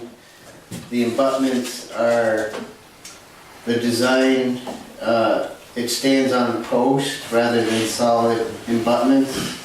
And when we have floodwaters, the floodwaters work their way up in behind the on and off abutments and undermines the road, and the road is eligible to drop under a weight load. So it's kind of an antique bridge design. It also has a center abutment which supports the middle of the bridge, the weight, and that center abutment also collects debris during high waters. A lot of trees that tip into the brooks and float down will catch, and then it collects more and creates a wider path for water flow. So they have a point rating system on which bridges are to be replaced next in line. And with Brookline on that bridge, ours ranked a 141 to 185 range, and I forgot to ask her what the maximum rating was for replacement, but anyway, that bridge is now going on to a list that the state will be in touch with us, I assume with some granting, that will be replaced in 7 to 10 years. So I guess Chris Webb, we should tell Chris, because he'll still be on this select board, that's 2025, 2028, that you have to Do you remember. want to make a note? Put it in your little You want to calendar, set a reminder? okay? Set a reminder. March 2026. And- To give yourself some time. She's also sending information to be returned back to her office. They also want to keep track of our paving plan, so I need to give her the numbers that we have paved this fiscal year. We won't be doing any this summer, but we did some after July 1st last year. I got a call from Archie Clark, and toward the end of winter here, the last 3 loads of salt we got were very slow in delivery. And I guess because of the demand, every town that was using the same company we use felt the same lack of delivery in a timely fashion. And so the recent email that Archie got from Cargill Salt Company was that what salt that they are receiving now is reserved for the state highways only. So we will no longer be receiving salt from Cargill this winter. So we have sand that has salt mixed with it, that would Yes. probably handle a storm or so? Right, or- if we have to, we can apply some sand, and the way the sun is so high, it should thaw. It doesn't do as good a job as the salt, but I think this late in the season, I feel we can get by. I'm sure we could borrow salt from another town if need be. Archie has good relationships with a lot of the towns he's worked for, and said they could do some trading. So Archie further questioned some other neighboring towns, and the town of Townsend uses a different salt company. And I thought we all used the same one, but the town of Townsend used America Salt Company, or American, and they've had no problems. I know that they have a bigger salt bay and bigger storage, whether that was a factor, but he also talked to two others that had the American Salt Company, and they said there's no shortage for them, they can still get salt on demand ASAP. So on that note, maybe next time we get ready to close our salt deal, we should think Put out a about bid, a second checking company. with another company. Okay, yep.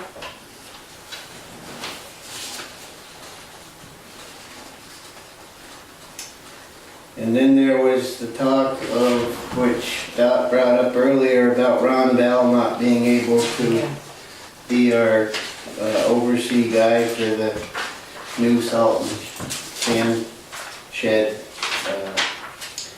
So that is under further investigation.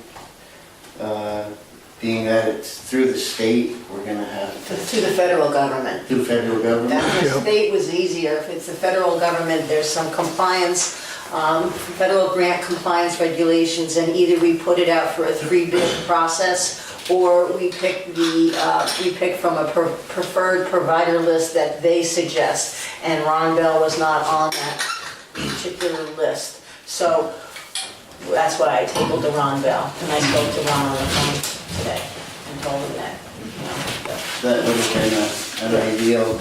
that would have been an good ideal thing, situation, but it worked. federal monies, you can't just do the regular things that you would do if it was state money.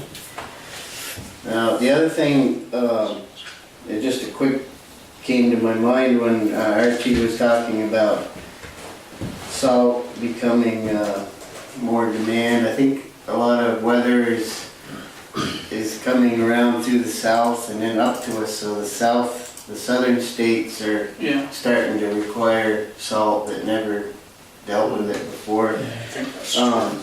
Our new salt sand shed came from a state approved blueprint that I know other towns have used. And then for our town, the blueprints were downsized a little bit. But then after hearing of, we ran short on salt, I wonder if our salt bay should be a little bit bigger and stockpile a little more salt too. I mean, maybe we could do like an average salt used over a 10-year period, an average. Archie had provided us with a. Yeah, Samara did that for Yeah, our check. that was like a 5-year. Yeah, maybe we do more, longer spread, but yeah. Yeah. But I was thinking, I'm not sure what the capacity is of this new salt bay that we're shooting for. If it should maybe cut into the sand bay a little bit more, because sand is more available than salt. So if we Get the sand maybe local. stockpile a little less Source, yeah, right. sand and a little more salt, I guess that's something we can study and talk about at another time. Didn't we have a prescribed amount in a bid for Cargill to deliver X amount of salt? Have we exceeded that? I'm not sure, I haven't seen that contract. Okay. It was my understanding that we had a contract with them and they would deliver X amount of pounds of salt as we needed it.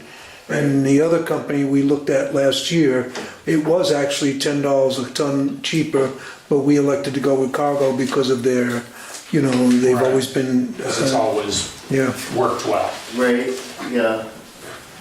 And maybe it'll work well again, and maybe it was just Yeah, I mean, the weather. to your point, they will probably, if it is related to them supplying stuff to other parts of the country that now are seeing more usage. Yeah, It may well be that they'll adjust their own yeah. processes in the future, and it, I guess my question is if they didn't fulfill their yeah. contractual agreement, what recourse do we have? Did we actually have a?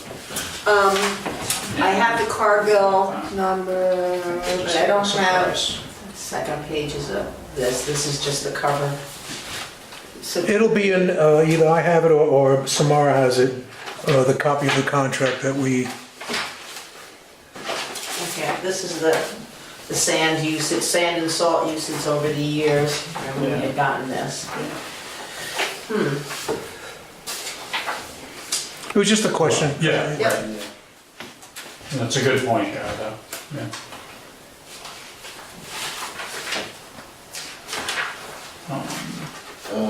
I think we may have missed out on this latest northeaster, Yeah, I'm very disappointed about that. and Hold on a second. in the meantime, the temperatures have kept the roads from becoming too rutted, and they're still plowable. Looks like the temperature is gonna stay gradual, so hopefully nothing major for mud season.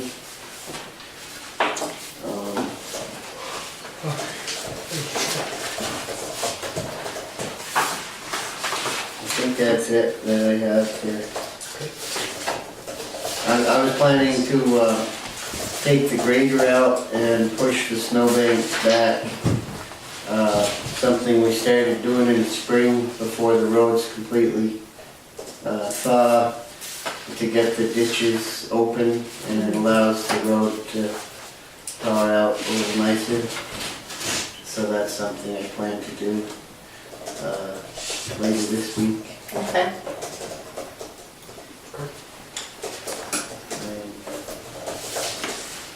I think that's it. Okay, excellent. Thanks, Mark. Thanks, Mark. Yep. All right, moving down my list. Okay, tell me if I'm wrong here. 7D. Shall the town require a bond for the salt sand shed project? I spoke with Samara about this. This was something that Archie brought up. And Samara said that since it's a federal project, the federal regulations will take care of ensuring that the bid-winning contractors would be following the guidelines, and that it would not be necessary for this project. If that changes, and of course we haven't put it out to bid yet, she's still going through some of the regulations and putting together checklists, but at this time she felt that it was not a necessary addition to the bid proposal to that. Then I have here for 7E, we talked about logging. Do we need a logging policy? I did spend some time, it's pretty easy, internet's amazing, you can just Google logging policies, and I have several different towns worth of logging policies. I haven't, because I knew tonight was going to be busy, I haven't, but this would be something for future discussion, to consider adding that to a policy list. Chris, remind me some other point to bring this back. 2025? 2025, we'll talk about this. It'll be me, you, But and that would be Two of something. you will discuss that. Yeah. But I do think that logging policy, just talking about, what's expected, what temperatures the area is, how much damage is going to be done, and those are that we would also involve Mark involved in that putting it together. Yeah, I don't think we have anything real major, just as long as they're complying with our road rules and safety of. We're not going to fix anything this year that's happening, but in the Right. future, it would give us a little bit. Yeah, I think the road posted legalizing That would be. the fact that it should be pursued by Department of Transportation if we have any issues. And the thing about like the permits for trucks, It would be good if all trucks had them. The Canadians will be tough just because they're not always repeat truck drivers. They come down with loads and look for anything to go back with. And so the next truck might go a whole different route and I see. it's another truck. So I don't know if there's a way that you could pin the transportation of product on the actual logger. You know, if Yeah. it comes down to permitting weight Okay, permits and stuff, somehow that would be something. determine the logger and the liability of him moving the product through our town. So you would be interested, you can say no if you can't, but yourself and maybe 2 select board members at another time later this year, getting together and putting together a sample policy, and then we would bring it to the full board and look at it and modify it. Yeah, But we could work on work on what you know and what we can pull off the internet and whatever towns are doing. Sure. That would be good. I would work with somebody. Okay. Yeah. There you have that. All right. Next one, road commissioner discussion. I think the select board will be able to handle, and I looked up the job description, and I'll pass that out to you for road commissioner, but the select board probably is going to be capable to handle some of the road commissioner work at this time with Mark's guidance, and I know Archie's going to help out with the other projects, the granted projects. Is that a problem for this board? Is that something that you can agree that we don't need to appoint a road commissioner at this time? If anybody on the board does feel at a particular time that one needs to be appointed, we need to get it on the agenda. But at this time, it's not. So it's not that we're dismissing the position, but we're just. For the moment, We're gonna assume the role as a group, just like we all are constables and that kind of thing. Okay. New business. Anything else, Mark? Oh, no.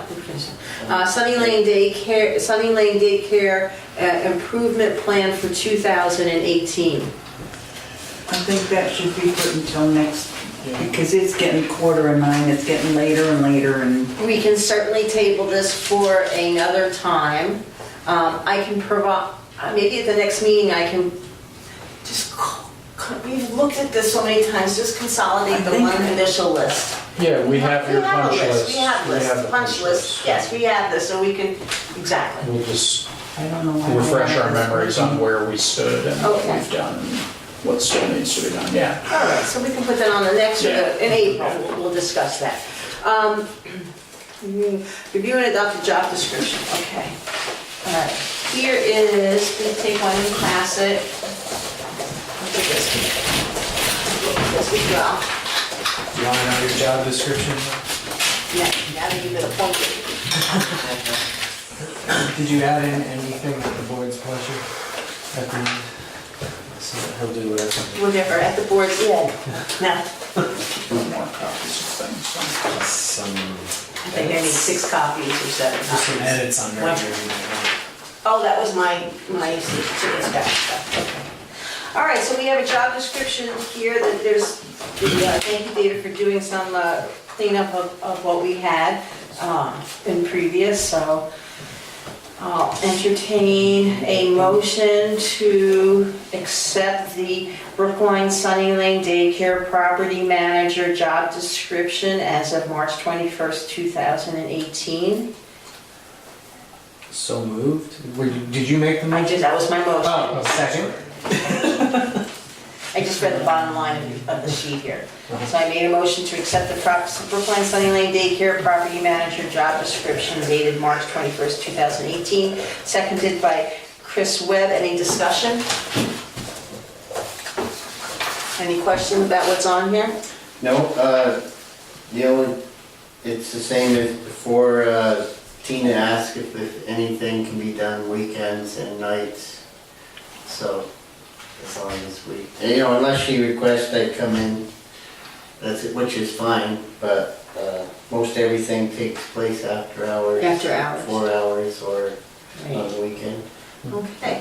All right, so we have a motion and a second. All those in favor of accepting this signify by saying aye. Aye. Any opposed? All right, so this is now the official job description for the Sunny Lane Daycare property manager, and which is Mark Bills.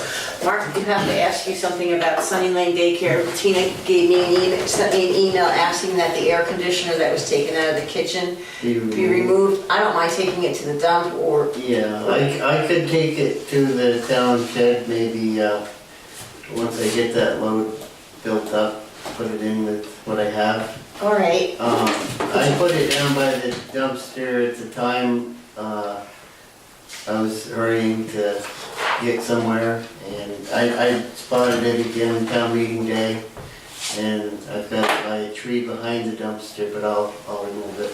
All right, she'd appreciate that, and I said I would talk to you about it or get it in my car or something, but thank you. All right, Yeah, good. it's very heavy, so I'll move it.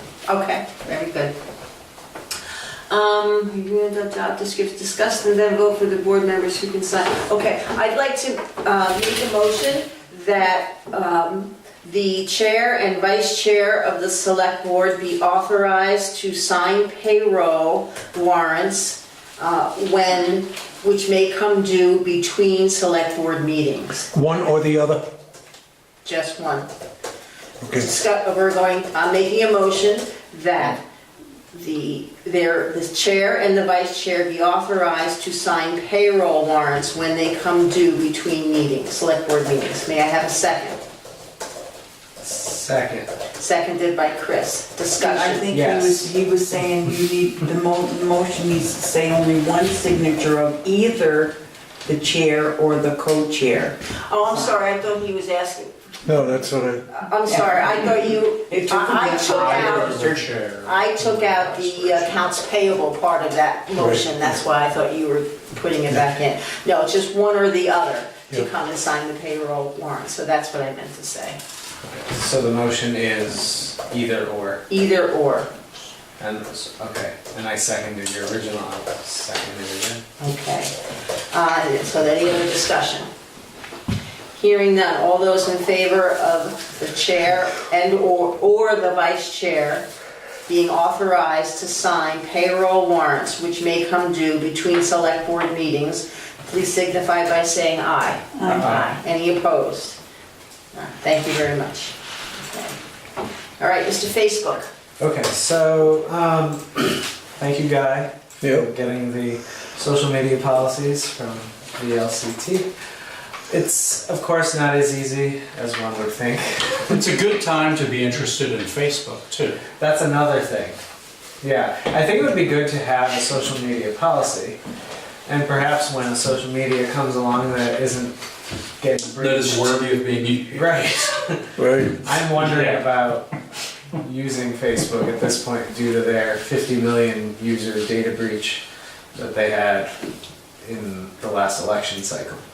Oh. And that's But- only the one that we know of. Right, but there are other social media platforms. There's Instagram, there's Twitter. It might, in this modern age, be good to have a social media policy and maybe table the idea of having a social media page.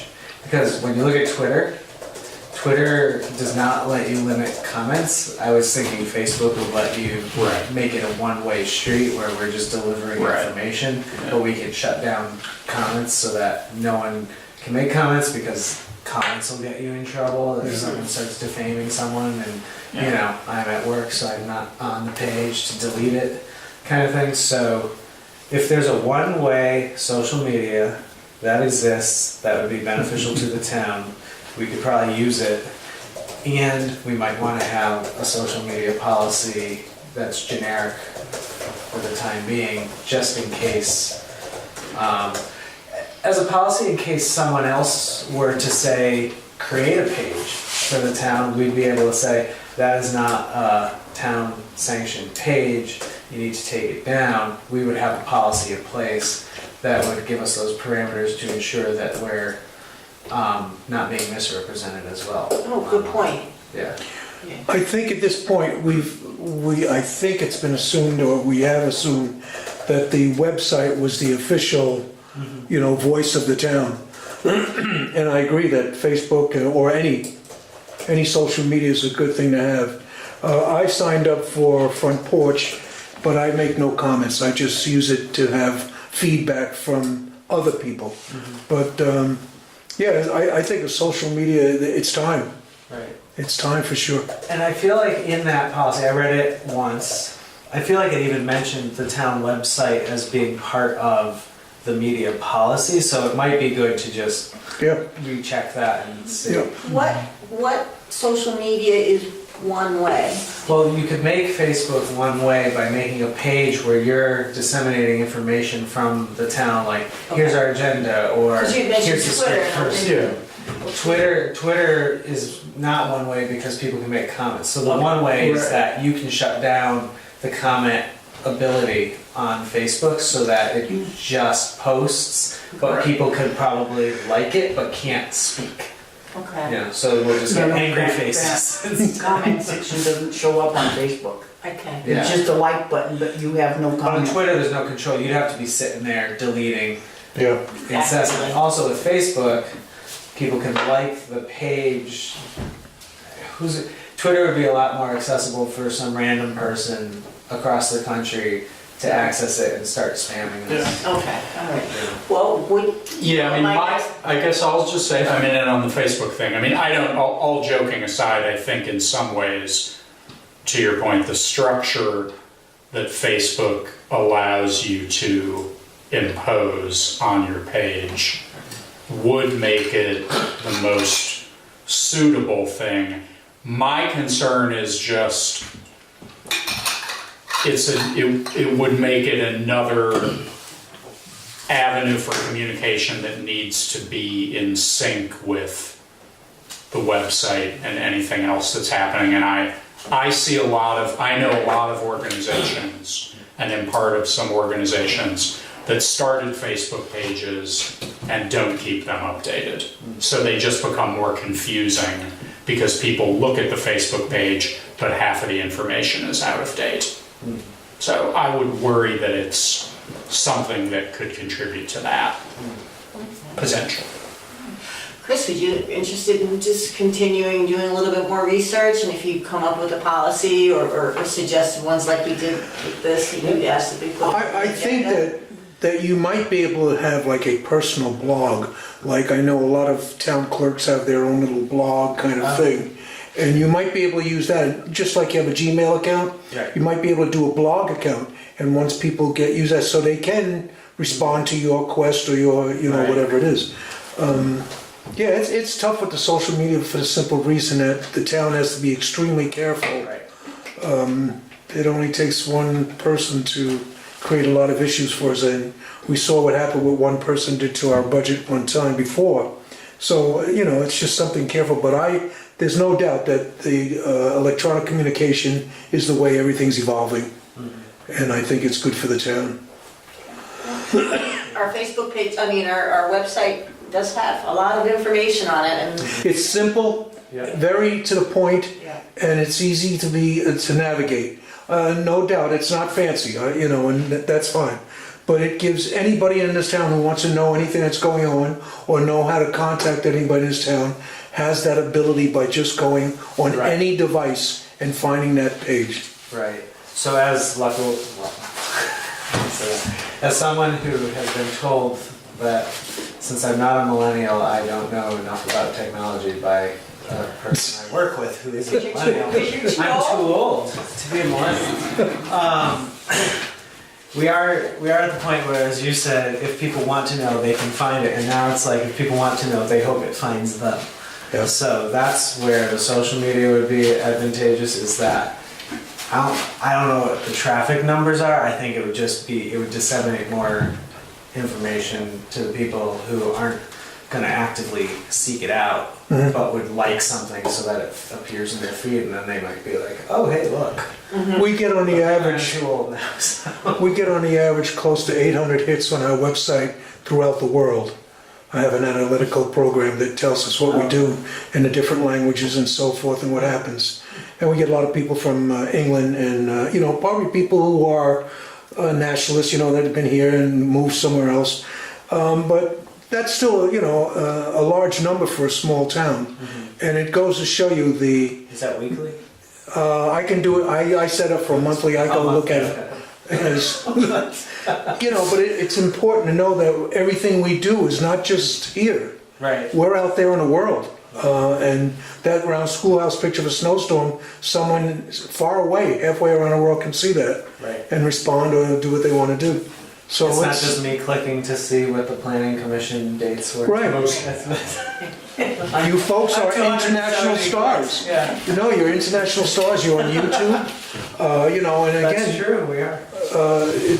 that's what the world is today. And in fairness to Chris, if we got into the Facebook, there's a whole world of Russian people who would probably be interested in finding out a lot more about Brookline. So, Liz probably. See, halfway around the world. All right, with that, we shall move on. But Chris, I appreciate that, and as I said, if you wanted to do a little research on policy or samples and things like that, when you're ready to, give me a heads up, we'll edit to an agenda and we can bring it to the board's attention again. Sounds good. Okay, excellent. All right, sir, recycling discussion, a new item on the agenda. There's no vote being taken, but it's a No. discussion. So, Louise and Samara noticed the last batch of invoices that we got from the recycling from Brattleboro Salvage, which is the processing arm of Triple T. The price we are now being charged for processing and recycling is $105 per ton, which by comparison, when we first started all of this, I think it was like 35 or 40. I mean, as I think I've mentioned numerous times before, the commodities pricing for single stream recycling is really bad.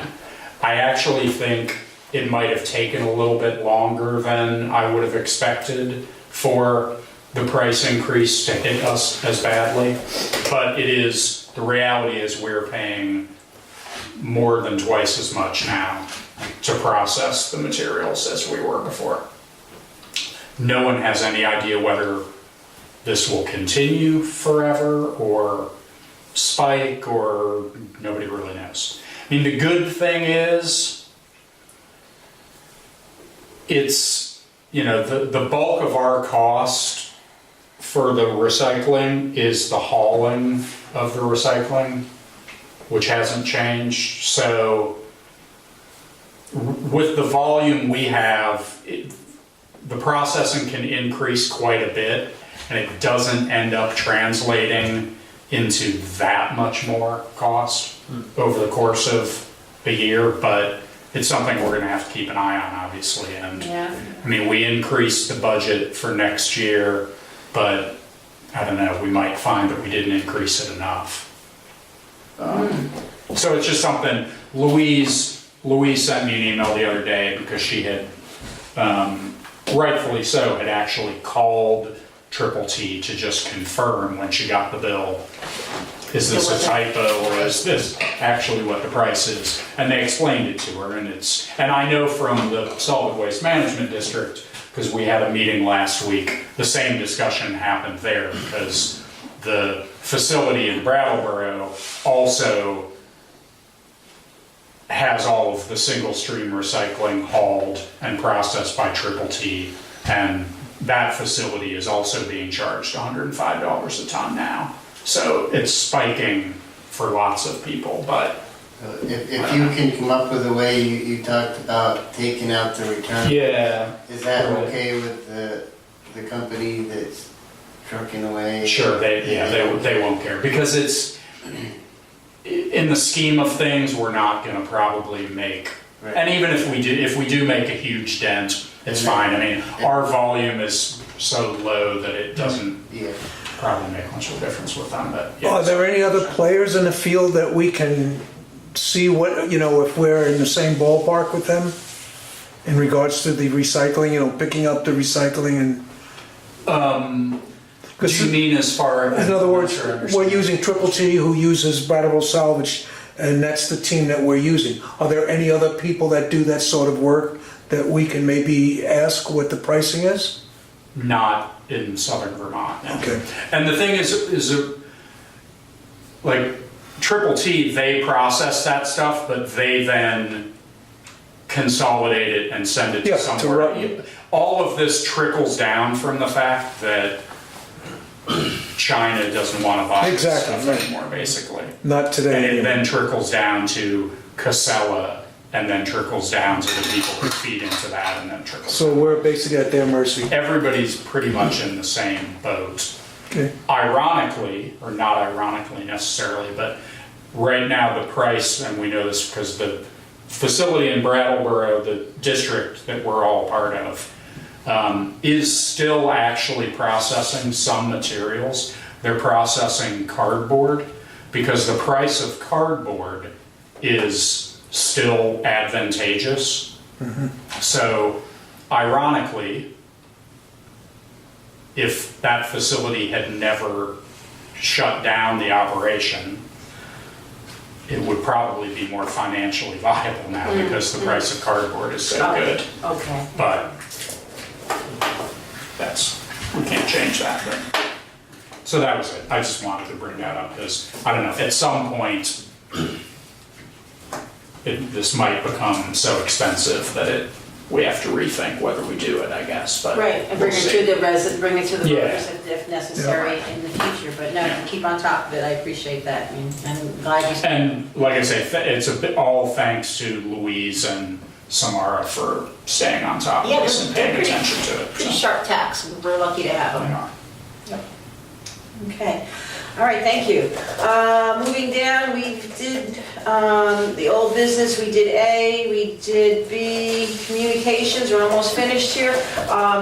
It was relayed to me that a phone call came in from Beverly Waters asking to resend the order of protection that was decreed against her dog's vicious behavior. She didn't feel that she received the entire report. I was there, I handed the report to Mr. Tanza, and he's just gonna Yeah. mail it, not certified receipt, return receipt. Well, to be honest with you, I think for the $6.91, Yeah, I think we should. I'm gonna send it certified. Yeah. I think it's in the town's best interest. Yeah. Because, and I think I would like to have somebody watch me put that letter in the mail, in the envelope. Sure. Just so that we, I guess in this case, we have to dot every I and cross every T. I have to swing back here tomorrow Okay. anyway, and I would be glad to yes, that would be fine. I'll make sure we do You the could editing, photograph it too. photograph it as we send it. That's a good point. All right, other than that, emails, I think we discussed any emails, the questions about, Samara was sending emails about the federal grant, but that was not anything else. The regular mail, we already addressed the letter of resignation from Bruce that we did not accept. And we also had gotten a letter from Beverly Waters with a proposed nuisance dog complaint, and a video was sent, and both the animal control officer and I viewed it, and neither one of us thought that it was a nuisance dog video, and that we will just dismiss that claim. It was a young dog that looked like he was being chased back home by neighbors, that's all. So, and that happens all the time. Yeah. Part of the, thing, if I find a dog and I know whose dog it is, I bring it to the person without bringing it to the dog pound first, and that's all. Yeah. Or that was the only other. I did have one communication that I've just realized I forgot to tell you. Steve Winchester called me last Thursday or Friday and was concerned about the amount of trucks that were going up and down Parker Road. There were a lot of them, and they were going very quickly. But and he asked if anybody was monitoring the situation and knew what was going on, and I related to him that Mark had been watching the traffic, and we did allow them to go up there early in the morning with a reduced load and so forth, and I explained that to him. So that was it. I just want to let you know that he did call, and that's pretty much what was going on. Yeah, they both, the construction company and concrete companies made the calls to make sure it was okay, and the lighter loads means more trucks, but yeah. Okay. We're watching, and they're aware if they harm the road that they're responsible Yep. for repairs. I just want to acknowledge that Okay, Stephen Chester yep. called. Perfect. This is no good. What is that? It's registration opens for March 19th. Okay, so that was the other mail. Second annual Southern Economic Development Summit. All right, so that's all the communications then that we had, a couple of phone calls and the regular mail. So now we'll pass around the AP warrant. This one looks fine, and well, I'll pass this around, take a look at, and the payroll.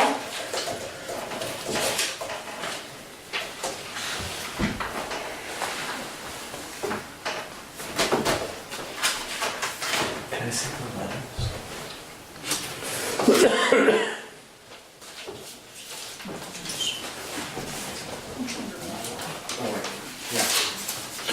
So are these, okay, these were, I'll just open the file. Yeah. That's the Yeah. delinquent.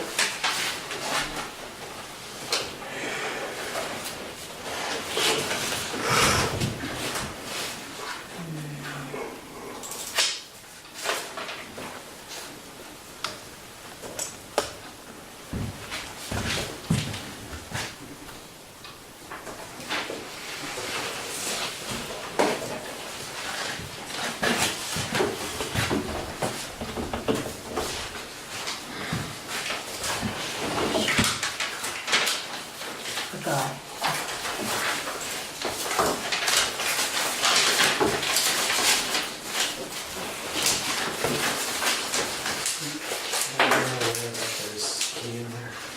I know, every time I meant to, I would have Yeah. passed it back to him at this time of reading it, but he did say, yeah, I'll leave it.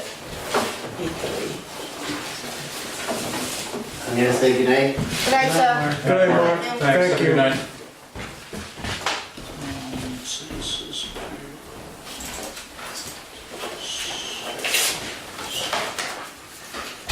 See the end. Okay, Gwen, here's your cat. Good, I did. Thank you, sign this one.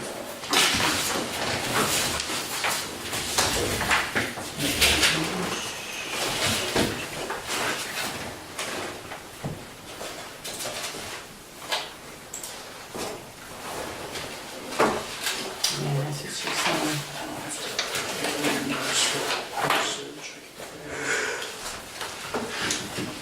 Okay, I'd like to make a motion to accept accounts payable warrant number 2018-36 dated March 21st, 2018 in the amount of $1,185.63.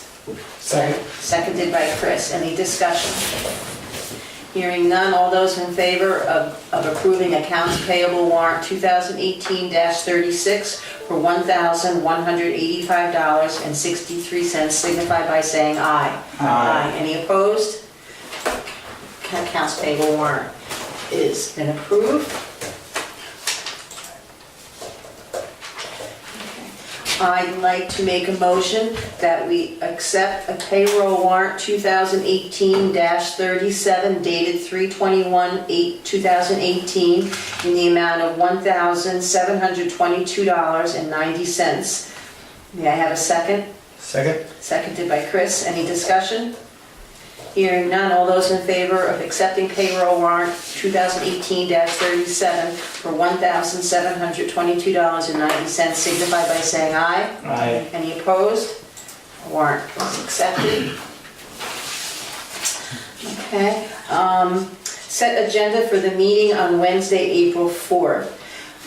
Tamara is going to be contacting Chris Hunt, who is the project manager for the salt sand shed, to see if he would be available to do a conference call on the 4th of April with the select board to clarify the federal grant compliances that need to be met in determining who's going to oversee the project.